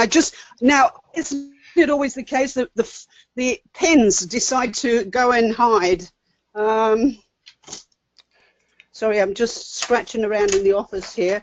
I'll get that down. Okay, so... Oh, anything to do with communication in any of these countries. And from what the file said, that the NSA has infiltrated 100 countries so far. Well, that doesn't surprise me because, you know, I was reading some information regarding the issue of the USA's involvement overseas in some of the illegal wars that have taken, that are still taking place in actual fact. And let me tell you right up front, my heart is so very sore for the American people because of what's happening, because it's not with their consent, it's not what they're about. And I have friends and family, and I know that it's an embarrassment for you guys. So I'm very happy totally an embarrassment. Totally against what our charter, our Constitution is. I also wanted to tell you that there is a special relationship between the U.S. and the Five Eyes, which is New Zealand, Canada, Australia, in the U.K. But there is also a top-tier relationship with Israel between the United States. That's called a special relationship. All our data goes through Israel. I'm not surprised, actually. Did you read that article by Dr. Eric Karlstrom regarding, actually it went offline, I came in a bit late, it was a video about, what was it, Trump, I think, and the 5 dancing Israelis. which was a great title. But if you go into 911nwo.com, I think he has an article in script there, and yeah, because the video got banned on the Facebook and stuff like that. But yeah, I'll tell you that all the information is sent to Israel. Why? I don't know. I don't know if they're just analyzing it. But the other thing is that NSA calls certain organization customers, like the Pentagon, Department of Justice, the Federal Reserve Bank. They're all referred to as customers. And what the customers have done is request raw data. In other words, the NSA is sending them raw data without analyzing it. And I had mentioned this to Susie. I said, you know, they could be giving away national security secrets in that raw data unknowingly, you know. So if you want some good information on exactly what's going on, go into a website called decipheru.com and just follow all the links that you can, and it will take you to the Snowden papers. And you have to really, and go into YouTube and listen to Susie, because she's really top tier, very intelligent, and she can decipher this. And she, like, for instance, if there's something in there positive, she'll say, well, this is the negative part of that, which I would never think of sometimes. And there's a lot in there that just will blow you away. Totally. You know something, it's just kind of like, how can I say, you know, you were talking a bit earlier, you guys, about the issue of the public coming to the TIs and the TIs going to the public and all this sort of thing. Okay, it's just kind of, how could you possibly wake up the rest of society with the stuff that we're knowing every day that we didn't know as TIs, and we know a lot. I mean, let's face it, that's what it's all about, is the fact that we've been dragged kicking and screaming out of our, you know, out of our dream state, if you want. And how do you, you know, get the rest of the populations on board to make something happen? It is the hardest thing in the world. Well, that was Okay, explained now- to me years ago when I was reading a book called Democracy in America by Alexis de Tocqueville, and he explained why the people are not hitting the streets on this, and he made it very plain. They don't want to disturb what they have, and course. that's the bottom line. They don't want to lose what they got. The problem is, what they don't understand is that ignorance is no protection. That's right. You know? Yeah, And that's in fact, imposter syndrome. yeah, and you know, Benjamin Franklin had it right, didn't he? Didn't he say, I'm doing the short form on this, he who would trade freedom for security deserves neither. Right. Yeah. They're going to learn the I mean, hard he's- way. They're going to learn the hard way. And this gun issue that we have, this shooting in Florida, it absolutely pisses me off because they're doing it to have our guns taken away from us. This is why we have the Second Amendment. This is what our forefathers saw. They saw that government at one point or another will try to take over and be a totalitarian state. Boy, they were geniuses. And that's why they put that Second Amendment in there, the right to keep and bear arms. And it's so sad that Australia gave her weapons up. Same with Well, New you know, Zealand. I heard Same with Germany Canada. gave up their weapons before the Holocaust, and that's what allowed, you know, the government to take hold of their people the way they did. That's right. I believe it. I've heard that before too. You know? yeah, you know, I must these tell you shootings, that what better way to get people to give up their weapons than to turn around and set up scenarios where you kill their children? This look, I is tell you, emotion. yeah. This is an emotional effect upon the populace. This is either you course. give up your guns or we're going to kill your kids, and that's exactly what they're doing. Yeah, well, that's really interesting, Barb, that we've actually touched on that area, because I have actually started to do some negotiations. I've been following, I've done this through the years, and my brother was administrator of a psychiatric hospital in Canada. And we have kind of a natural interest in, you know, learning how people's minds work and so on. And I was, I've just been finishing some recent studies on psychopathy. Okay, so psychopaths, and you know, the reason why they cannot be rehabilitated, etc., etc. And this led me on to the mental health area. And by the way, there's a website that it would be good for people to go to. It's called, very simply, antipsychiatry.org. Yes, I've heard of that. Okay. Yeah, antipsychiatry.org, and they have a free ebook that's called psychiatric-fraud.pdf. What's that noise? I don't know. Okay, so it's psychiatric-fraud.pdf. Okay, that's a free ebook that's out. It's about the mental health area, okay, and about the fraudulent claims regarding mental health. Now, this website will send you in all sorts of directions regarding the professors in the medical field, the scientists, everything else that comes back to the point that there is no mental health issue, okay, because it's not backed up by pathology. And to have a disease, you have to have pathology. You have to have the proof of the pudding. And there's no proof of the pudding for that, and psychiatry is a fraudulent issue. And it also explains why it's being kept going by the governments, etc., etc.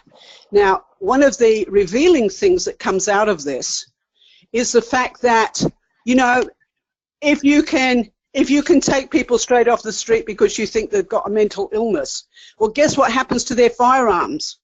You know, they lose all of their civil rights, basically, and if they're institutionalized, where they become a scientific event in terms of experimentation and so on and so forth. Now, that's just giving you some background so that you can all do your research as you want to. But the fact is this, as TIs, we know that the issue is very real for us as far as being, you know, labeled mentally ill, and that all the enforcements around us, you know, the first responders, are well aware that we're a mental case. This actually disempowers us completely with the community. But the fear is too that, you know, if someone can control the population by saying, oh, we've got, you know, I mean, have a look at the statistics on the mental health issues that has escalated over the decades. Okay? Why would a government want to actually advertise that they've got, you know, so much mental health problem in their country? It doesn't look good. It doesn't, you know, it doesn't look good for other countries looking at you. They've developed drugs that they've tried on soldiers to increase their aggressiveness. And what they found out is that the soldiers turned on each other's and killed each other off. Now, big pharma is involved in this because from what I've read, and I have not checked this out, so others may do it, is each one of these kids that was these shooters was on psychotronic medication. So if these kids are on psychotronic medication, they are under the care of a psychiatrist. Why aren't they being called out? Why isn't Big Pharma being called out? From what I understand, the kid did buy the gun legally. Now, if he's on psychotronic meds and they're so concerned about this, why the hell, how could he possibly buy a weapon? You know, well, that's exactly right. The whole thing doesn't make sense. It no. refuses logic. So this was a setup by the government, and every one of them is because they want the population to give up their guns willingly because they want a totalitarian state, and that's it. Well, the thing is too that, see, for this doing this study on this mental health stuff, I'm actually trying to find someone who will start. I'm a qualified trainer, by the way, so I can write courses and do stuff like that, and I'm happy to do that sort of thing. I'm actually trying to negotiate with someone at the moment to actually, through their broadcasts, start some kind of training course for TIs. This is specifically TIs. It's, you know, it will impact on the greater community, but the fact is, we're starting, I think, as TIs, we're starting to become normalized to the fact that people observe us as being mental cases. And that is not a good look, because we just back off. We just, you know, don't understand the process. And the fact that it's been debunked is just an amazing thing. And it's been debunked decades and decades and decades ago. It goes back to the 1970s that it was debunked. Okay, this business of psychiatry and mental illness and all this sort of stuff. And okay, so my stand on this is, I think we need education to empower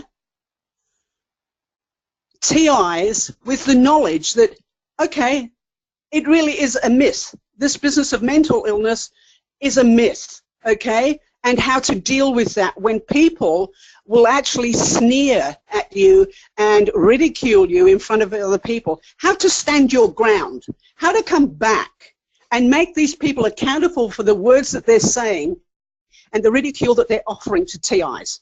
Okay, now that's where I'm coming from with the knowledge that I'm gaining regarding this stuff, is the fact that that's where we're weak, is the fact that we're so We've I lost don't so think much. we're weak. I don't think we're weak there at all. And I'll tell you, the one word that I use and the one gesture I use is I give them the finger and I tell them you're a Nazi. And they understand totally what I mean. And there is no doubt in their mind what I'm talking about. And they know what their actions entail. And that's my fight back. Whether other people want to acknowledge it or use it, it's up to them. But it works every time. And boy, does it piss them off because they know it's the truth. They're Nazis and you're acting like a Nazi. Why are you acting like a Nazi? Tell me. Why are you Well, see, the treating me thing like a is, Nazi? I'm sorry and to you know, interrupt. Can I interrupt for a sure, second? sure. I'm sorry to break up whatever the conversation is. I just woke up No. and I have to take melatonin every night just to get to sleep because you probably all experience the same thing I do, the severe insomnia, sleep deprivation. But here's what I would say to you. I order this, if you've heard the company Emergency that has those packets of vitamins in it, they also make a product called Emergen-Z, as in zebra. And I order that, Okay. and I swear by it. It's only 10 milligrams. It's in the powder form that you warm it up and you drink it at night, and it works. Nothing else works for me, and I do not want to keep taking the Ambien that the doctor gave me because I'm Okay, not going to get addicted to that. Amy, Bet So if K. anybody wants the number, I would like to get it out for Emergency to order it special because they won't put it on the shelves anymore because they know this is a problem. They want us addicted to It's in over-the-counter. CVS. Yeah, CVS doesn't carry it anymore. None of the stores carry it. No, CVS, Walmart, nobody carries it anymore. They only have the pill form and the over-the-counter I just stuff. picked it up the other day. You did? Well, that's Yeah. phenomenal because they only sell it in pill form.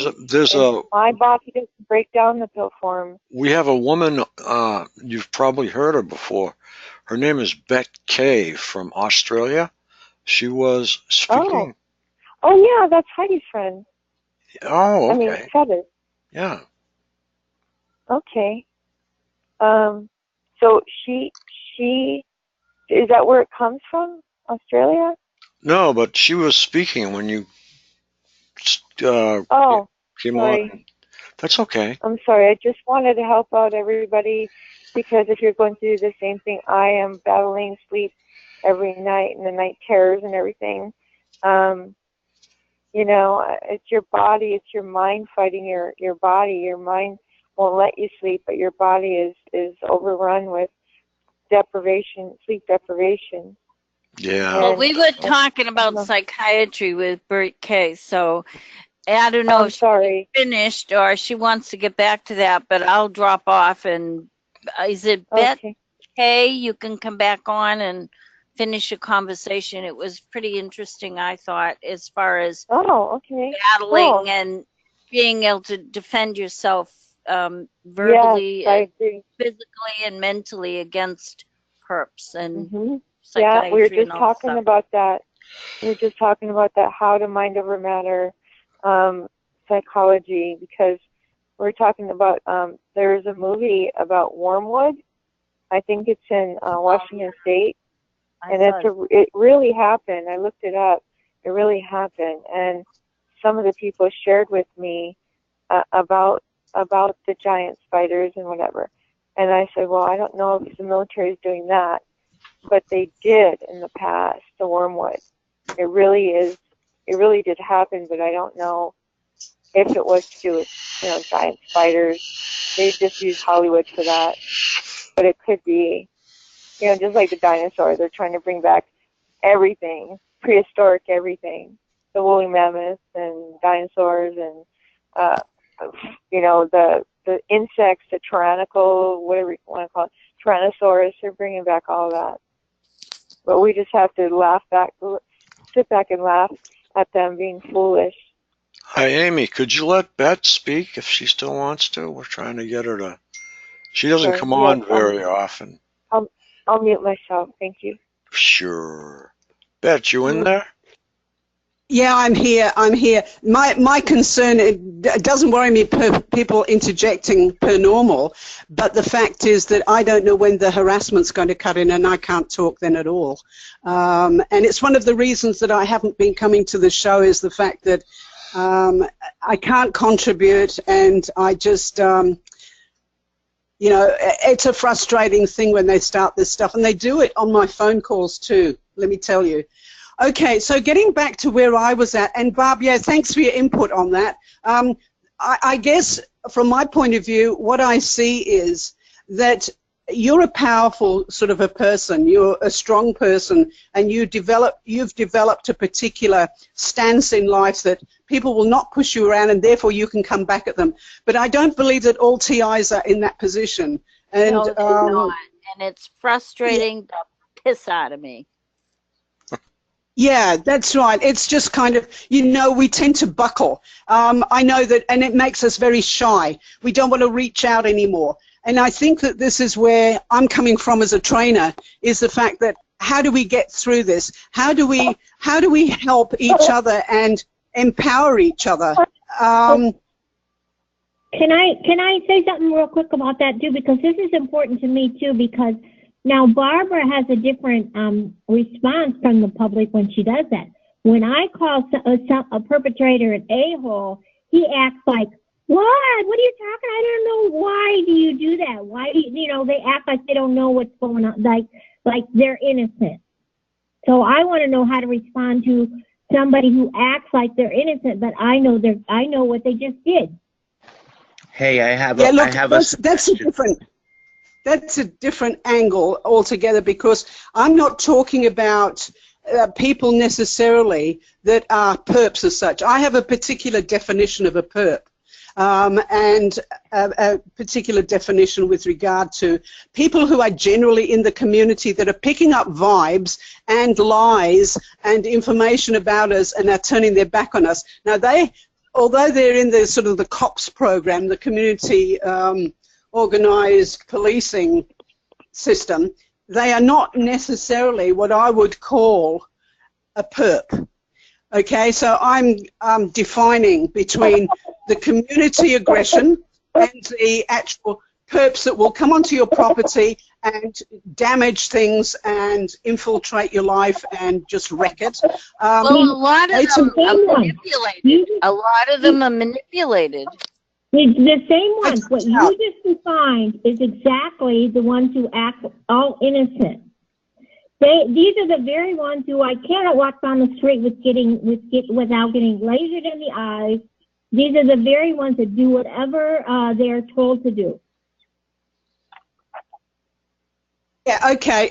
Look, I just want to cover this particular aspect of what I was saying, because for me it's important to actually put the word out there, and I'm trying at every opportunity I can to raise awareness about this mythological mental illness and the psychiatric fraud stuff. Okay, and my purpose here, for however long it may be, is to actually try and contribute to the TI campaign, and because I am just so over the top with the kind of torture that I don't know how long I'm going to last, to be perfectly honest with you. I'll put it out there.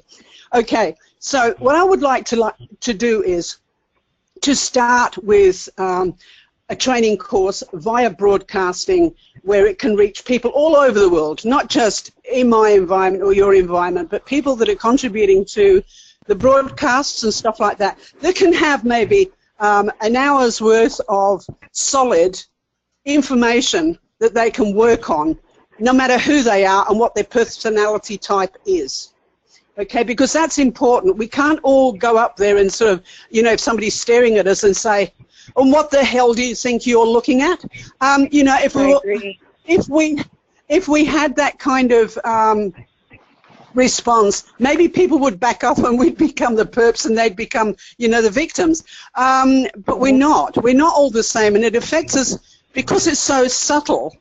This business of the lies and the, you know, the vilification and the undermining of a person, you know, the Stasi style torture stuff that Right. begins way back when, we need to sort of, how can I say, we need to support people by giving them skills that they can use on any level. And that's what I'm trying to do. Is I believe that our basis for getting anywhere with this story is the fact that, okay, we've already got people coming out of the woodwork because there are whistleblowers that are coming out more and more to advocate for TIs. And the thing is that we need to be able to reach those people because knowledge is power. No matter which way you look at it, knowledge is power. That is what the system has over us. It's had all the knowledge to date, and we've been disempowered because we've been ignorant. And it's not been our fault. It's the way that the systems work. The New World Order's been going on for centuries. It's not just now. It's just developed that, and classically more so because of technology. So at the end of the day, what I'm trying to do is I'm trying to get people on board that are interested in, you know, getting information out there, because I believe that the mentally ill issue and the psychiatric area is key to bringing down this system. I really do, because as long as other people are absorbing information that that person is mentally ill, oh no, don't go near her because she's mentally ill, you know, and you don't know what she's like, and da-da-da-da-da-da. I want to, you know, and those that are brazen enough to come up and actually treat you badly or gouge you on whatever kind of account you have and misuse and abuse you, that you can actually come back and have them explain what they know about the subject. And that's where I'm coming from is, you know, if someone says to you, oh, you're just a nutcase, well, hey, you know, most TIs, I think, would probably, you know, be shocked still at someone saying that to them and take a back step. And it does. I love it. Yeah, and it has. I know you would. Oh, dear. Oh, you're a terror. You're just a blooming terror, that's all. No, but at the end of the day, I don't think I think Guillette, the I'd like to give you my number too. Feathers on the call with me. TIs are picked out because they're non-aggressive, because they don't know how to stand up for themselves, because they're easy marks, they're easy targets. And once you turn around and you start telling these jerks to get lost. But you see, there's another way, because it's not just the common person walking the streets that comes out with this stuff. I mean, we have medical officers. I mean, I even challenged a doctor last year in hospital. They blew my arm out, so I ended up going to hospital. And this, tell the professionals to fuck off, because they're part of this. Watch your mouth. That's right. That's exactly. They are definitely part of this, and you should confront them. Yeah, well, that's right, and that's what I did last year in the hospital. And they were wanting to keep me there because the ambulance had actually, I mean, I've never been in an ambulance before in my life, but anyway, they seemed to know so much about me, and I'd never met them ever before. And so this kind of theme started to trickle into their way of treating me, and they were trying to keep me overnight there. And I was getting frustrated because I needed to get back to my animals, and just as well because guess what? My friends who were supposed to be looking after the house, instead of locking it up, left everything open, didn't feed my animals, didn't do anything for me, and so it's just as well I came back. But whilst this doctor was sort of saying, oh, well, you know, you're very stressed, you know, and why are you wanting to get home? I said, because there are people that will come onto my property and in my house, and I need to get home. Oh, and who's that? And they started hinging on this mental health issue, right? So I came right back at him. Yeah. And I said to him, excuse me, you're a medical doctor. You'll understand exactly what I'm saying to you right now, okay? Do not start getting onto me with regard to mental health issues, because here's the deal. There is no pathology. There is no pathology to back up anything that you do in the mental health field. Okay? So you go and do your studies and get yourself right. And this guy just stood there and he couldn't come back with anything. And I just waved to him and I said, and good night, I'm going now. And but see, the thing is too that if you can give them a bit of knowledge, which leaves a question mark in their head, my God, what the hell was she talking about? You know? Do you know about Melanie, where she had her baby and they took her baby away? I seem to recall someone that had a situation like that. I've come across it in some of my studies. Yeah. Yes, what happened? Well, she had her baby in the hospital, and the girl she had a implant in her throat, and it was very big. And what it was doing is they were hitting it with frequencies, and it was choking off her ability to breathe. So when she went in and had her baby, the girl that was there who was monitoring her colleague, had mentioned it to the midwife and told her that just be careful, watching her, because I guess they were both in the delivery room, because she had an implant in her throat and they only took out half. So she has trouble laying down, breathing.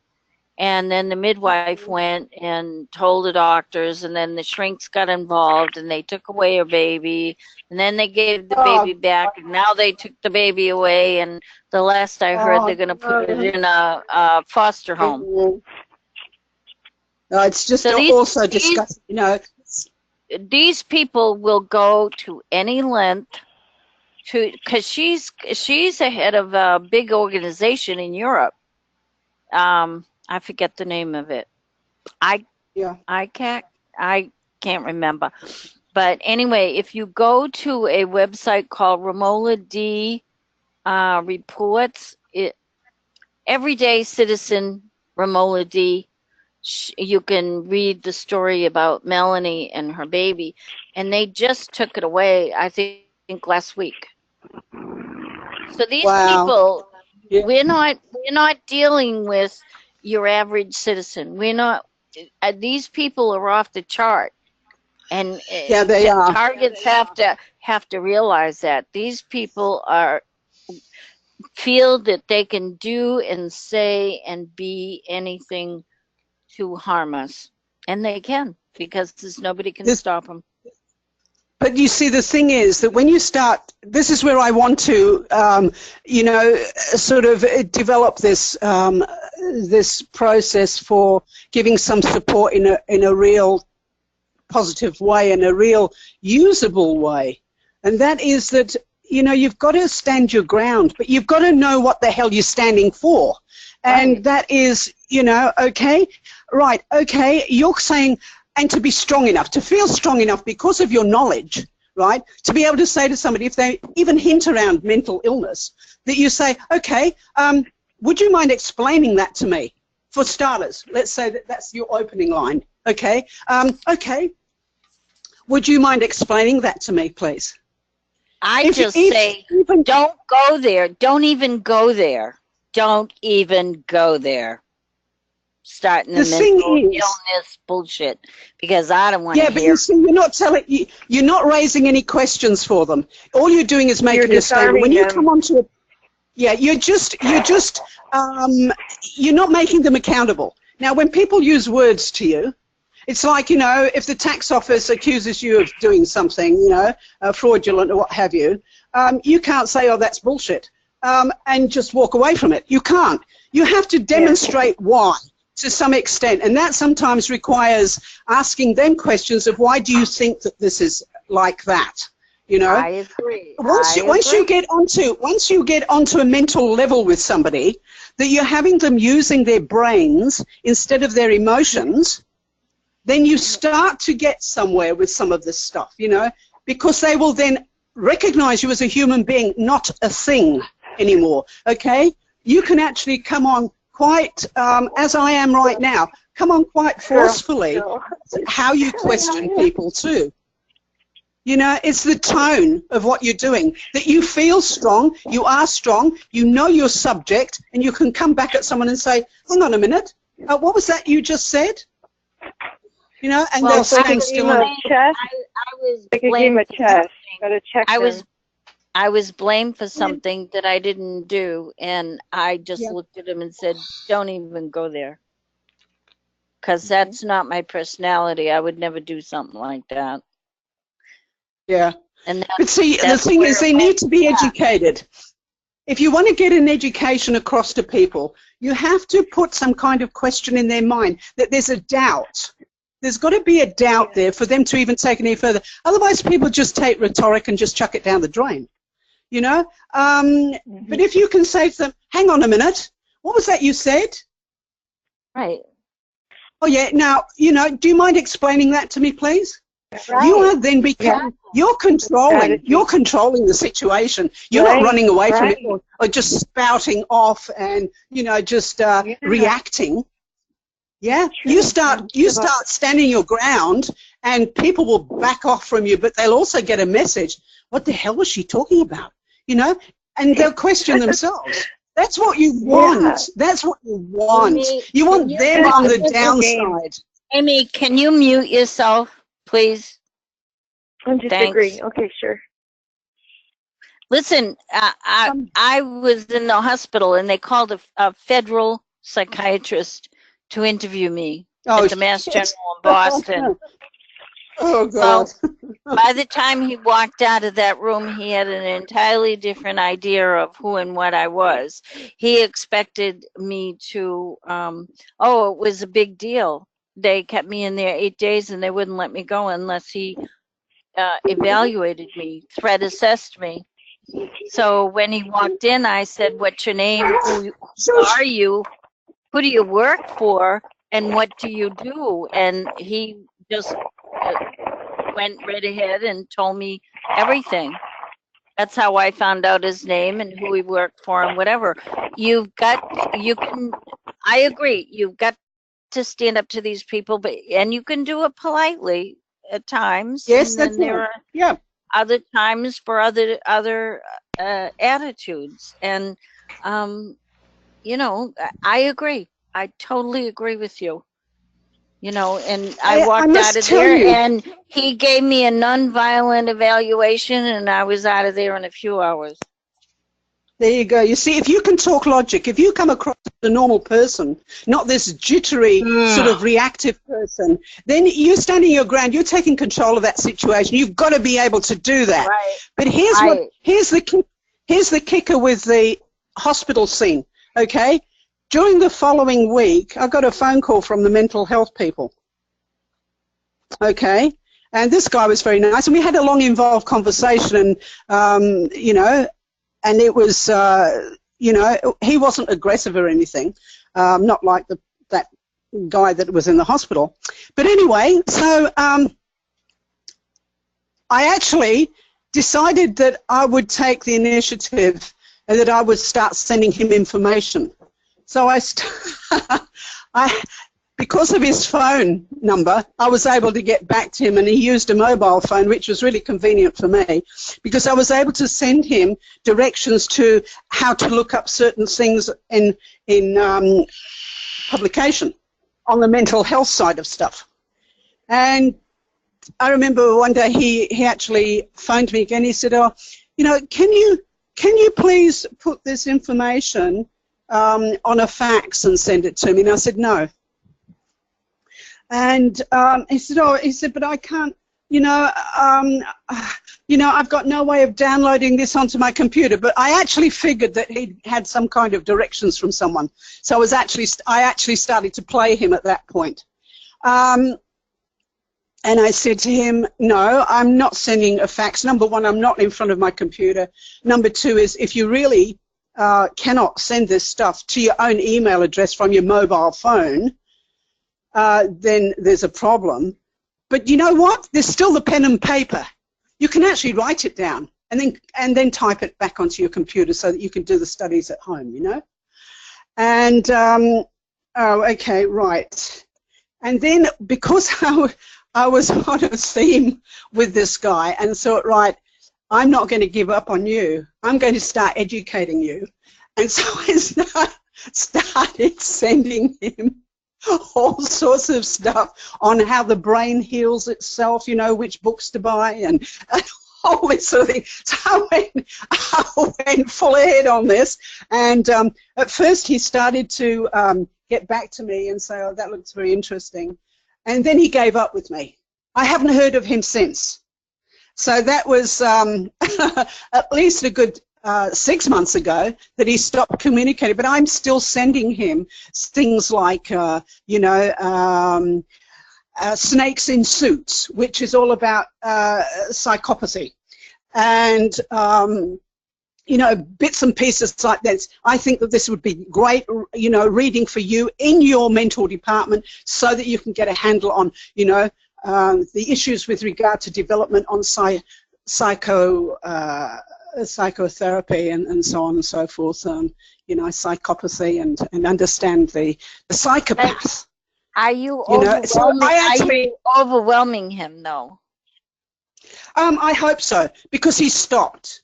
Whereas he was going to, I think, get on a track of actually, you know, contacting me periodically, I think he scratched me off his list.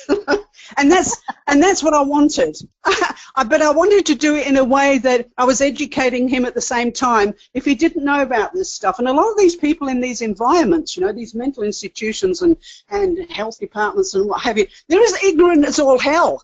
They've got less information about life than you and I have. You know, I mean, it has to start with education.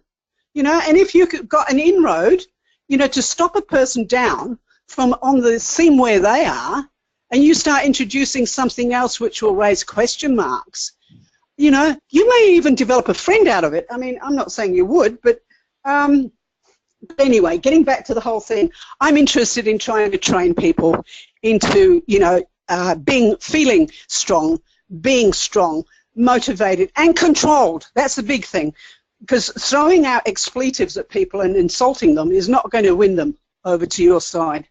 And we've got to be able to do that. I'm not trying to win yeah, but we need to, Barb, you know, because the fact is this: as long as we keep up the wall between us, there's going to be a wall between us. Nothing changes if nothing changes. And you know, at the end of the day, if we want to get people on our side, if we want people to open up and listen and be awakened, then we have to have the tools to do that. And sort of just turning your back and walking away works for some people and in some situations. I'm not denying that. It would work in some situations. Sometimes you need to do that, especially if somebody is particularly aggressive to you and you just want to get out of there, you know, and get them to back away from you. But the fact is, I'm on about education. I'm on about let's try and open this up to the greater population. We can't do it if we've got a barrier between us. We have to have skills, and we don't have skills because our self-esteem has been eroded so badly by the process that we're going through and have already gone through that, you know, for us to say boo to somebody can be an extraordinary event. And you know, so there we go. That's out. Beth, I have a question. If I wanted to be your best front row, best student, and every email I've tried to send you has come back, address unknown, how can I be your best student? Do you know something? Sorry, I need to put my glasses on to see who I'm speaking with. Who am I speaking with? This is HC. H is in hotel, C is in California. Okay, HC. So you've tried to contact me, and every email that you've sent me has bounced back. Have I got that correct? That's correct. Okay, well, let me tell you something. I have probably one of the highest levels of electronic harassment that you could ever possibly wish to know about, and I'm not surprised by you saying that. And I'm just asking because on a practical level, I'm in. If you want to help train us to be better TIs, smarter TIs about dealing with these pukes we deal with, I'm all in. But I don't know how to do Well, it. excellent. Well, you know what, HC? I'm on Signal.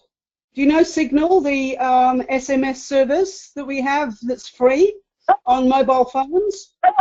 I think so. I think that's on my phone.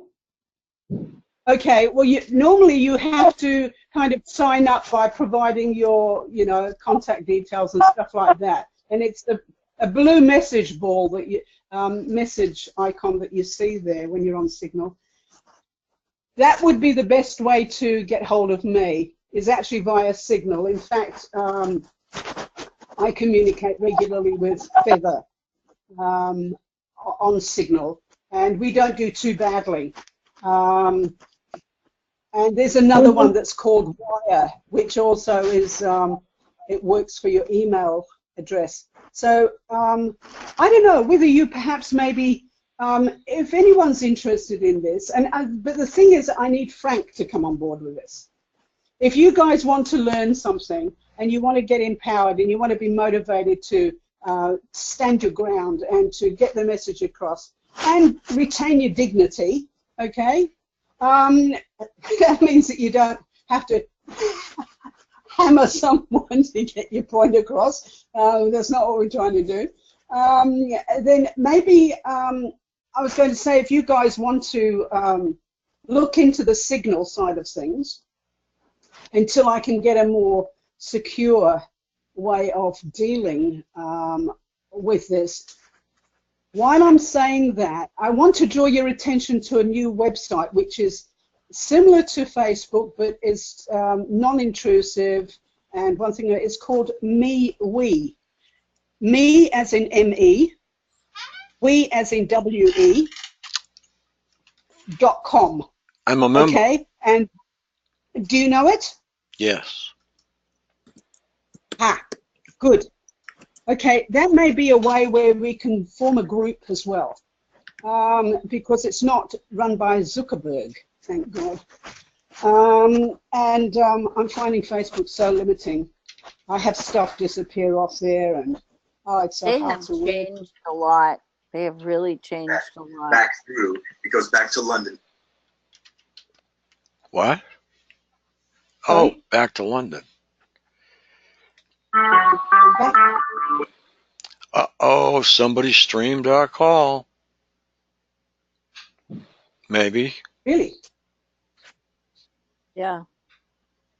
We have a rogue group that thinks he's funny. All right, one of those. Yeah, you get them in every bloody community, don't you? Caesar's ghost. Yeah. Okay. So what I'm thinking is that maybe if Frank is able to, willing to, needs to think it over anyway, perhaps. Maybe if people want to give their email, well, he probably already has your email addresses and stuff like that. I can reach Frank, and he can provide maybe a list for me of people who might be interested in this. Yeah, would that work for you, Frank? Yes, as long as it works for the participants. I don't give out email addresses unless, if everybody is for it, that's fine. Yeah, that's fair enough. And I mean, people may want to even start a new email address specifically for this sort of thing instead of giving out their old one. They could think up a name, within a few days or by the time that you come back to your next meetings and stuff. But I'm happy to develop this. Okay, let me tell you. We have a very distinguished doctor on here, Dr. Matthew Aaron. He's a neurobiologist, PhD. Very, he is also a target, and he's explained the many situations that he's been in, and he's been through hell. He was in Canada, and he came down from Canada, but I'll let him explain it to you in an email or something if he chooses to. But it's unbelievable, yeah. Yep. He Yeah. got out of Canada just in time by the sounds. Is he on the call? Wow. Yes, he is on the call. Yep. Oh, I met. Right. Yeah, it's just yeah, it's amazing. I mean, I can't believe the stuff that's happening to me, and there are a few people on Facebook that are coming out with this drone thing, which is interesting, and so, and even broader research. I've done broader research on it just in general search engines and stuff like that, quite apart from Facebook. And that's an amazing thing. But even the robotic state that my animals are in, you know, the processes that have taken place to get them to this situation of being completely complicit with whatever commands are given them. I mean, you see them walk. It looks like an army. It looks like an army. The way that my animals are filed out from one paddock to another, from eating to come back to a place and stay there for hours. I've caught my horses and my cows being made to lie down, all of them lie down on the grass at night time while this moon drone is overhead, and the perps are all around my property, and they're lying there for hours. Well, Dr. Matthew, I'm sure, would appreciate the health issues that come from prey animals lying down all together.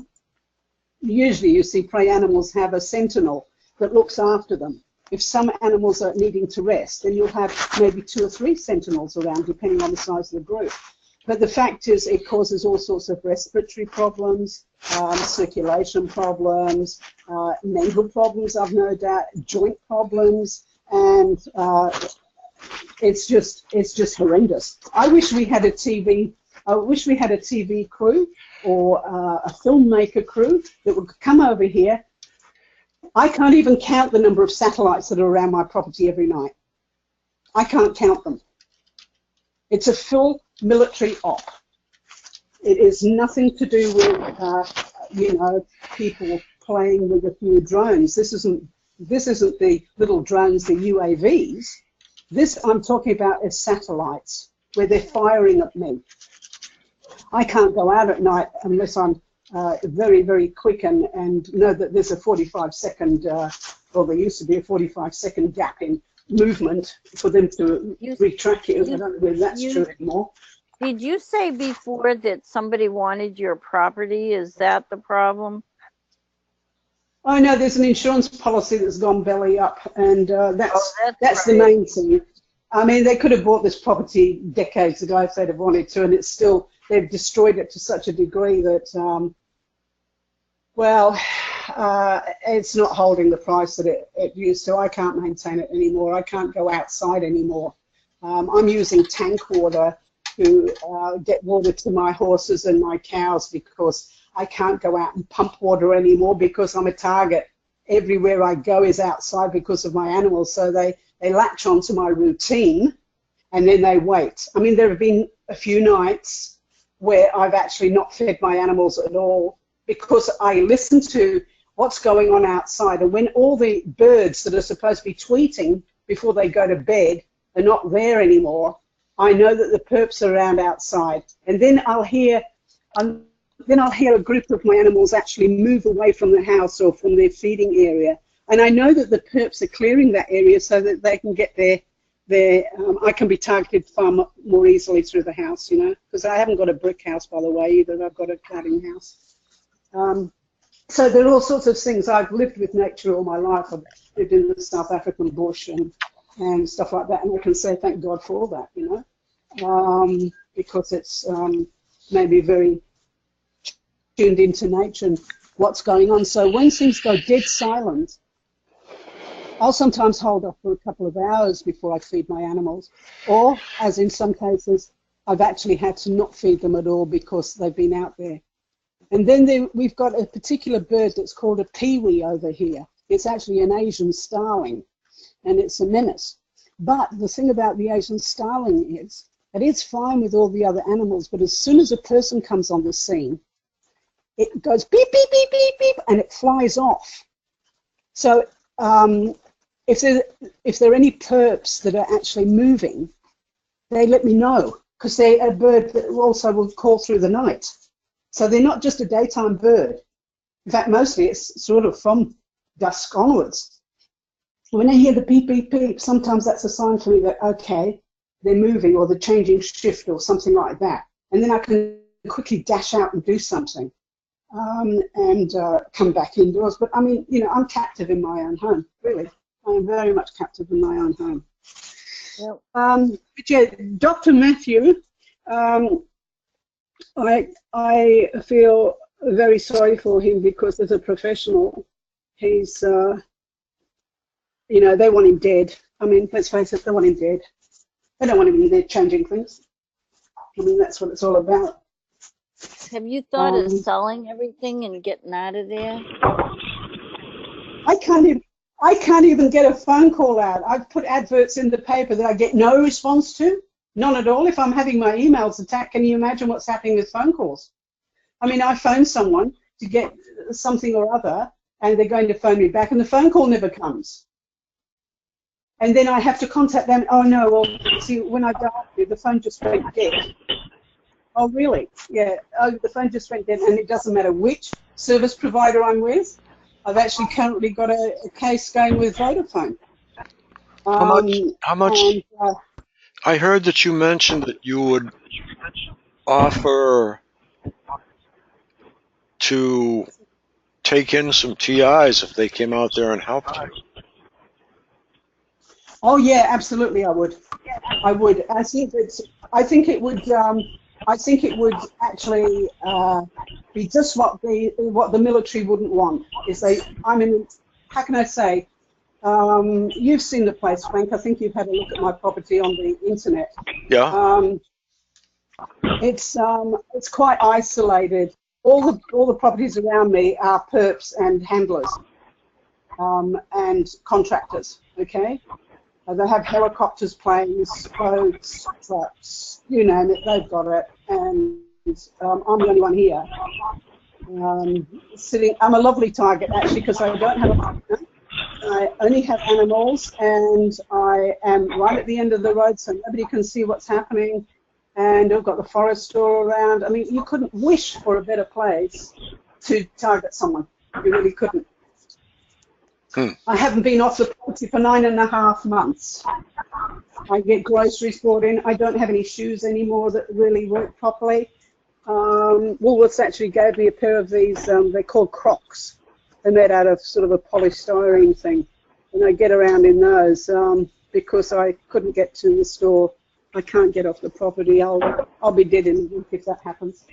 And I'm determined I don't want to go that way.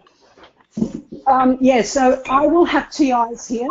Actually, that's something that I wanted to ask you about, Frank, was the fact of, I heard that you were also interested in doing something like this over there. And I wondered whether it might be possible for us to work together on a model of screening TIs for this particular purpose, if you're interested. Sure.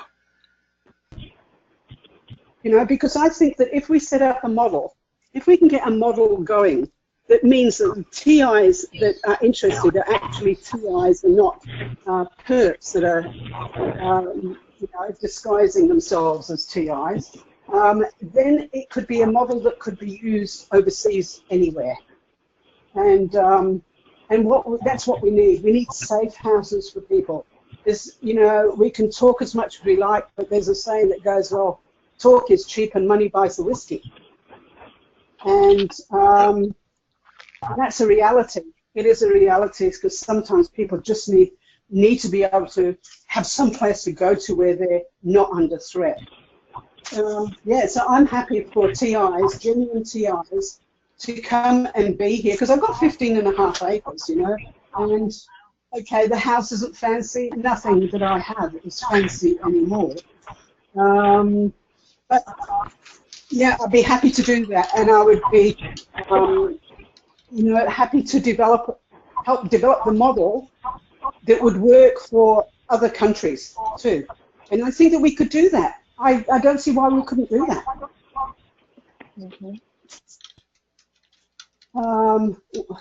So if you want to think about that, Frank, I'm more than happy to have TIs here, but as said, the screening is the important thing because everybody needs to be secure.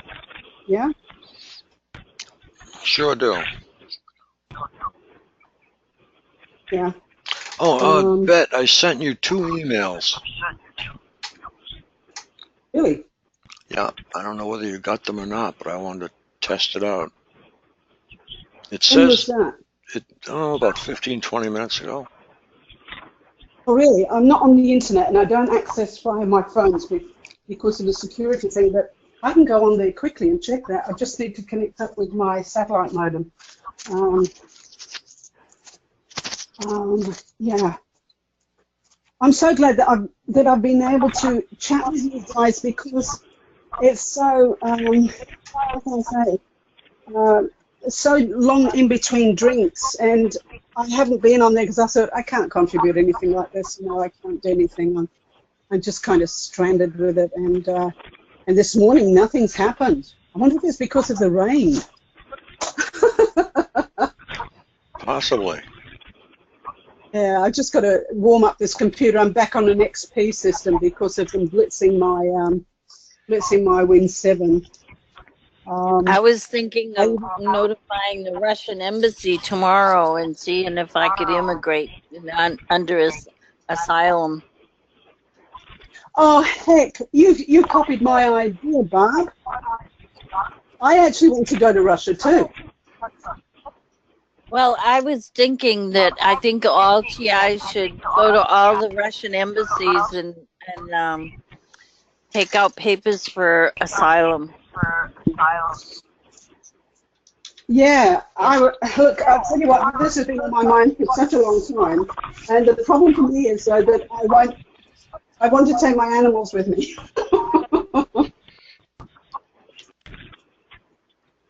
They have to come with me. I will not abandon them. I will not abandon them. I adore them. Dear. Okay. This computer is warming up, Frank. The thing is that, see, I send emails to you, and I never get responses. I even have pages that change in Facebook. I have things that just totally disappear. I've now got a problem with even when I do my shopping. You won't believe it, but the Woolies website is ridiculously fraught with harassment. Okay, just 1 moment. I'm going to have to put you on loudspeaker. I won't be a moment.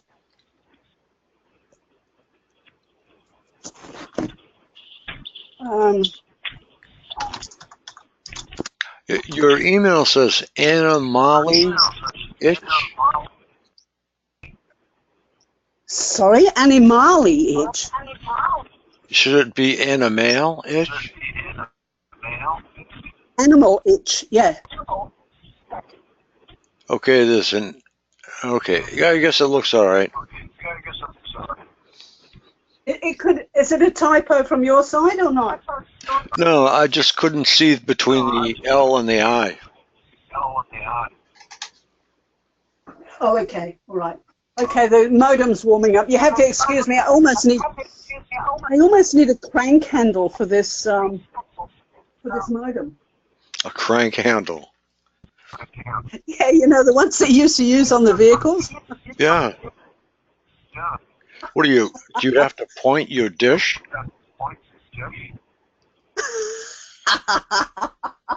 It feels like that. Oh dear.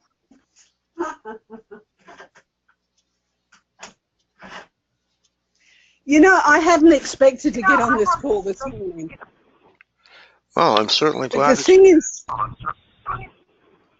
yeah, the thing is that I've downloaded a free app that is giving me a world clock, so I can put people's names in there and where they are, and it comes up with their times.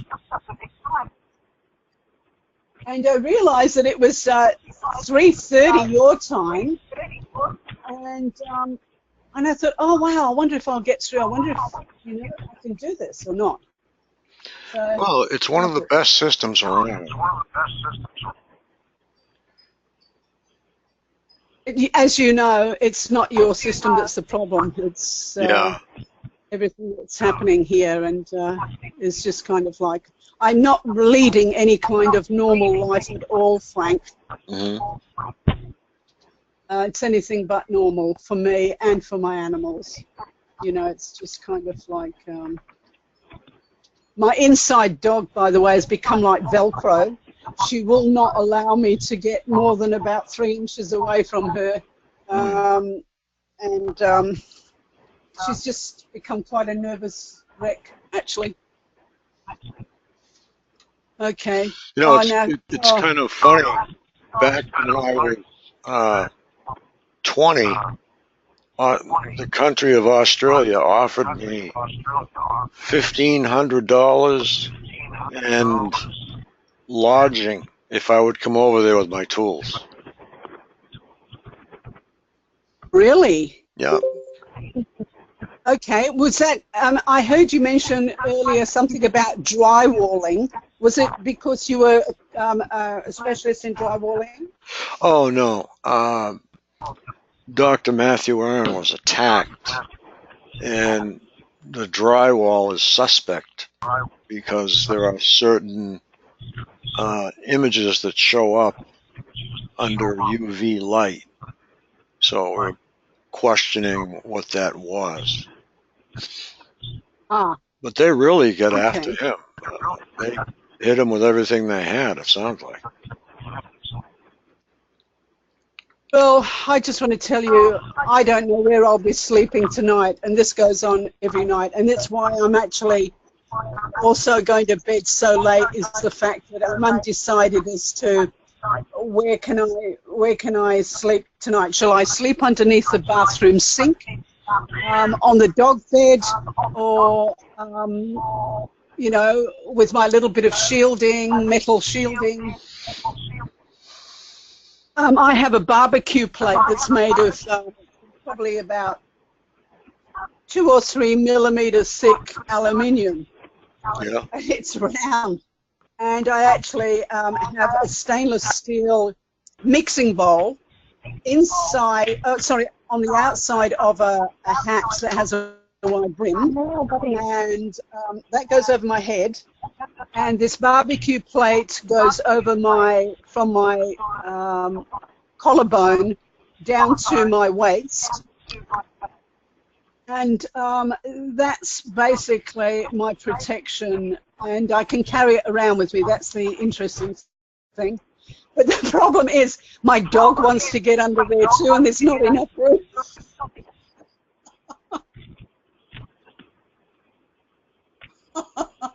Okay, let me have a look, see if I get into this website of mine. It's just, yeah, I don't download to my computer, you see, because of all the problems. I do everything on cloud through my domain name. Look, you know, here's the thing too. If people are stuck, like, this is another alternative. I have a contact page on my website, which is animalitch.com.au. So that's animal and itch, I-T-C-H, so it's animalitch.com.au. There's a contact page there. If people want to contact me through that, they can do so. All they have to do is just select any kind of pet they want, and then just say, Bet, it's me from whatever meeting, and leave me some contact details. If that's an option for them, you know, we can go that way. Hello? Yeah, we're listening. That sounds good. Right, I thought you dropped out then for a minute, and it wouldn't surprise me. Yeah, so that's also another way that people can contact me. If you try to get hold of me and your emails have come back with a mailer daemon, then you can go into animalitch.com.au, and you can see on the home page that it's supposed to have a bouncing icon, but it's something's happened to the GIF. It's got email contact. You just click on that and it will take you through to my page that you can actually put your details in. And you can, and I look at this a few times a week because I don't operate my business anymore. I keep the information though and the website going because I want my customers, if there's something new that comes up, I want to be able to have a way to, you know, get that on board. Okay, I'd just like to tell everybody to get their last thoughts in because the call ended at 6. It's now 6:32. And Oh, really? yeah, it's a 3-hour call. We might change it to a 6-hour call, 3 to 9 or 3 to 8:30 because I don't want to run over Neil's call. But that's what we might do next week. We'll see. Okay. Yeah, because you're on Sunday there, and that's where it's sort of, oh yeah, it's a 3 o'clock call. I might just be able to, you know, catch it. And sorry, I'm taking up your time here, but you know, you've got no idea how slow my system is. Well, you can call me any time, day or night, and I'll pick up the horn and we can talk. Okay? Okay. Is that the number that's for the meeting or not? Not that number. It would be my text number, the one I text from. It's 508. Ah, right. Okay. Okay. Yeah, that's good. Okay, now I'm getting 857 8334. 8334. Okay, it would have been on my iPhone. Okay. Yep. All right, just a moment. I'm getting there. I'm getting there, Frank. Just a few moments more. Oh, take your time. And then I can give you an answer as to whether those emails came through. As if it doesn't take 4 hours to click in. I've got so much interference. It's just kind of like, I don't know how I don't throw everything on the floor. Are you in between two mountains, perhaps? Or no. Flatland? No.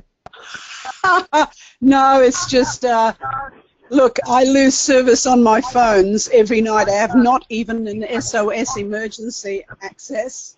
Our website. Here we go. Frank. Yep. It looks like you came in. Yeah, at 10:15 this morning, our time.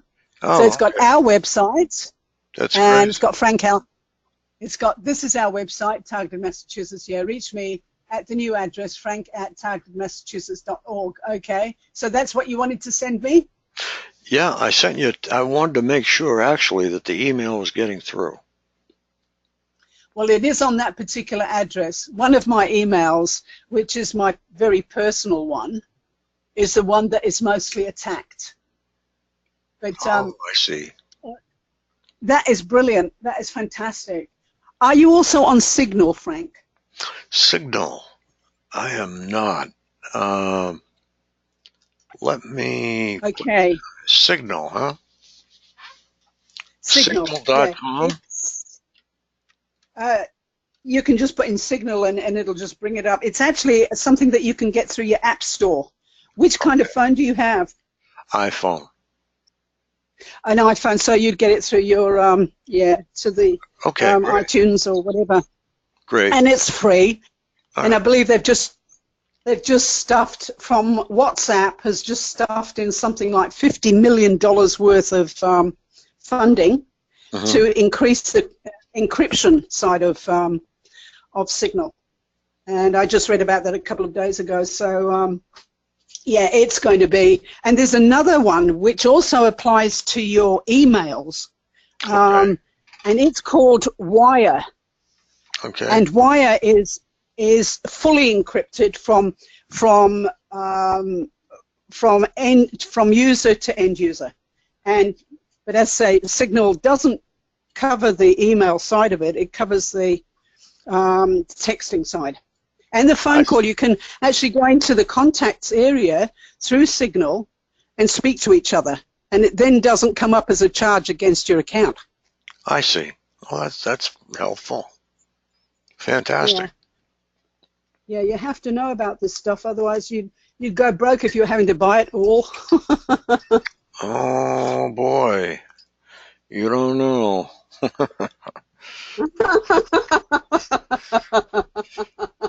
It's a challenging world sometimes. I mean, it's a great world, but I think we're having too many changes too quickly, and I don't think people can keep up with it, to be honest. Okay. Okay, so that's some options too. And if there are TIs there that want to even get in touch with regard to the commune, the TI commune, I'd be happy to hear from them. Although I think it probably might be a good idea if initially perhaps they go through you, Frank, because you know your people there. I don't know your people there. And we need to develop this screening plan, because whatever we're doing, yeah, it needs to be protected. That area needs to be very protected, very safe. Now, we need to find out what kind of airfare goes there, too. I heard that Yeah, was... well, see, it's not just the airfare. The thing is this, that there are ways of getting in the country where you can stay for long periods. Yeah. So the thing is, there are a couple of aspects to this. One of them is the aspect of being a transit TI. Okay, someone who's just needing to get out of the country, get away from all the stuff there, and get here. I'm not going to say it's any safer here immediately, but once people start coming in here, they're not going to want the publicity, so they might actually bugger off. That's the middle intelligence I'm talking about. But if you have a person who's wanting to just escape, out of the country, then that's one option. The other option is, of course, you have the student study area, and that can be another avenue that can be used. So if, say, for instance, I'm not quite sure how it's all going together because I haven't explored it recently, okay, but to come into Australia as a student, you could actually study a lot of subjects here, and I can give people links to, to the educational side of it. They can come in and they can actually study here, which gives them, 2 years, and sometimes, if they want to carry on, it can lead into permanent residence here. Very good. Okay, right. So there are those sort of areas that need to be looked at, because it depends on the option that people want to take too. The various visa side, is an area that needs to be explored in depth, and I think that it's probably a good idea if we have someone on your side and my side, I'll do it my side, who could actually come into the picture here to help with that aspect. So it takes the weight off what you're doing, and well, for me, it's just sort of something that I would need to do, unless there happens to be an Australian TI that would like to come in on the admin side and do some exploring on that level. I'll check this. I know not quite a few, but I do know some Australian TIs. I was trying to put them together in your area, but nothing clicked. There's nothing here. I feel like I'm the only person on an island. Really. Yeah, I've done some research myself too, Frank, and I remember you saying that right on my first call, that you knew of people in here. But a lot of them are in, there can be people in, there are a few in Victoria. I haven't seen really too many in New South Wales. I think they're up around the Canberra area. Victoria is where they are. Victoria mostly, yeah. I think you may be thinking of a certain doctor too. Yeah, and there are a few in Western Australia, which of course is right the other side of the country. Yeah, big place. Yeah, actually, someone just a bit of trivia. There was a student who actually was going through a test with for some or other certificate, and the person had put down, what regarding, what is a country that you know of that has blah blah blah, Yeah. and this person put down Australia, and she was marked wrong. Really? Because Australia's not a country. Yeah, Australia's not a country. Oh, God. Yeah, It's a yeah. continent You and know a what country. No, it's not Country a country at first. all. Yeah, it's a continent. Hmm. Oh, boy. Can you believe that? Can you Yep. believe that? It's a trick question. Oh, dear.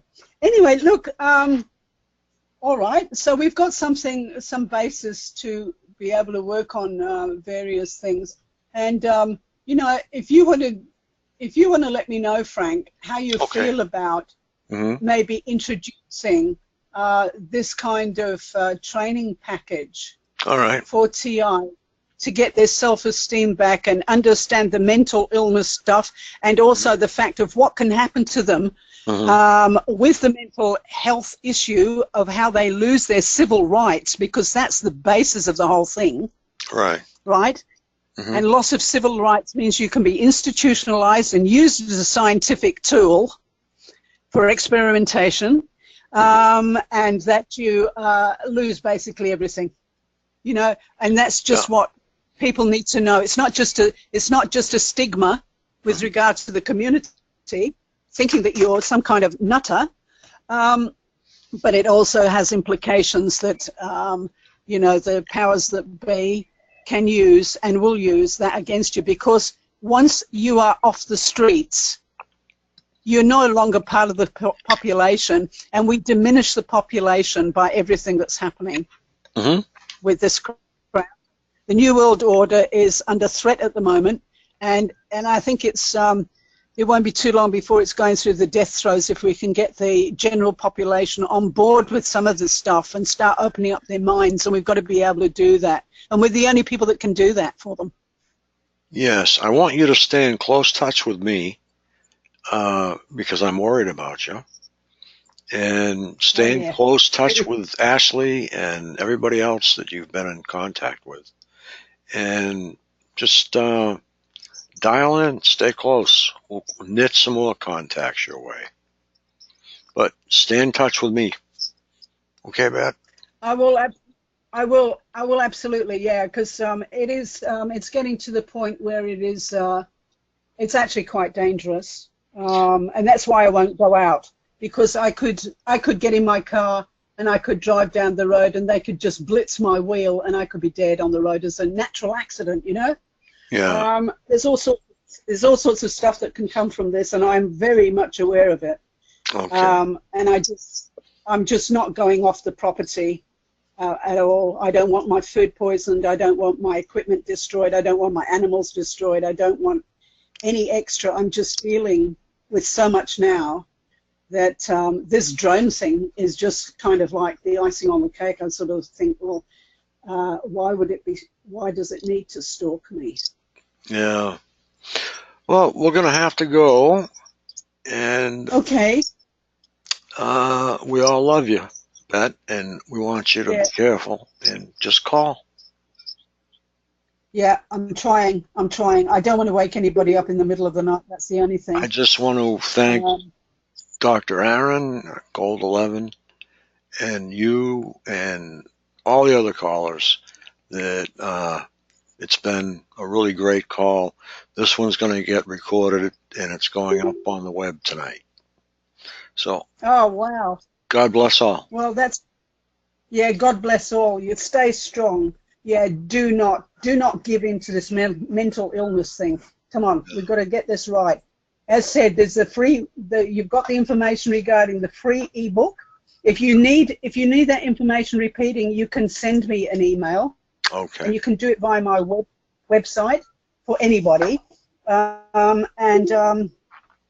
It shows up the IP address and all sorts of things on my contact page when it comes through. So yeah, sort of, you know, thank you so much for your call, and thank heavens there was no interference this morning. Yes. Thank heavens. Maybe this is the thing. Maybe it's a Sunday call. Maybe it's the one that I need to tune in with, you know? Yeah. God Okay, bless all Frank. TIs everywhere. Yeah. God bless everybody. Yeah. Yeah, let's stick together. Let's stick together. We can get through this. Good night. Yep. Yeah. Bye. Good night. Okay. Bye.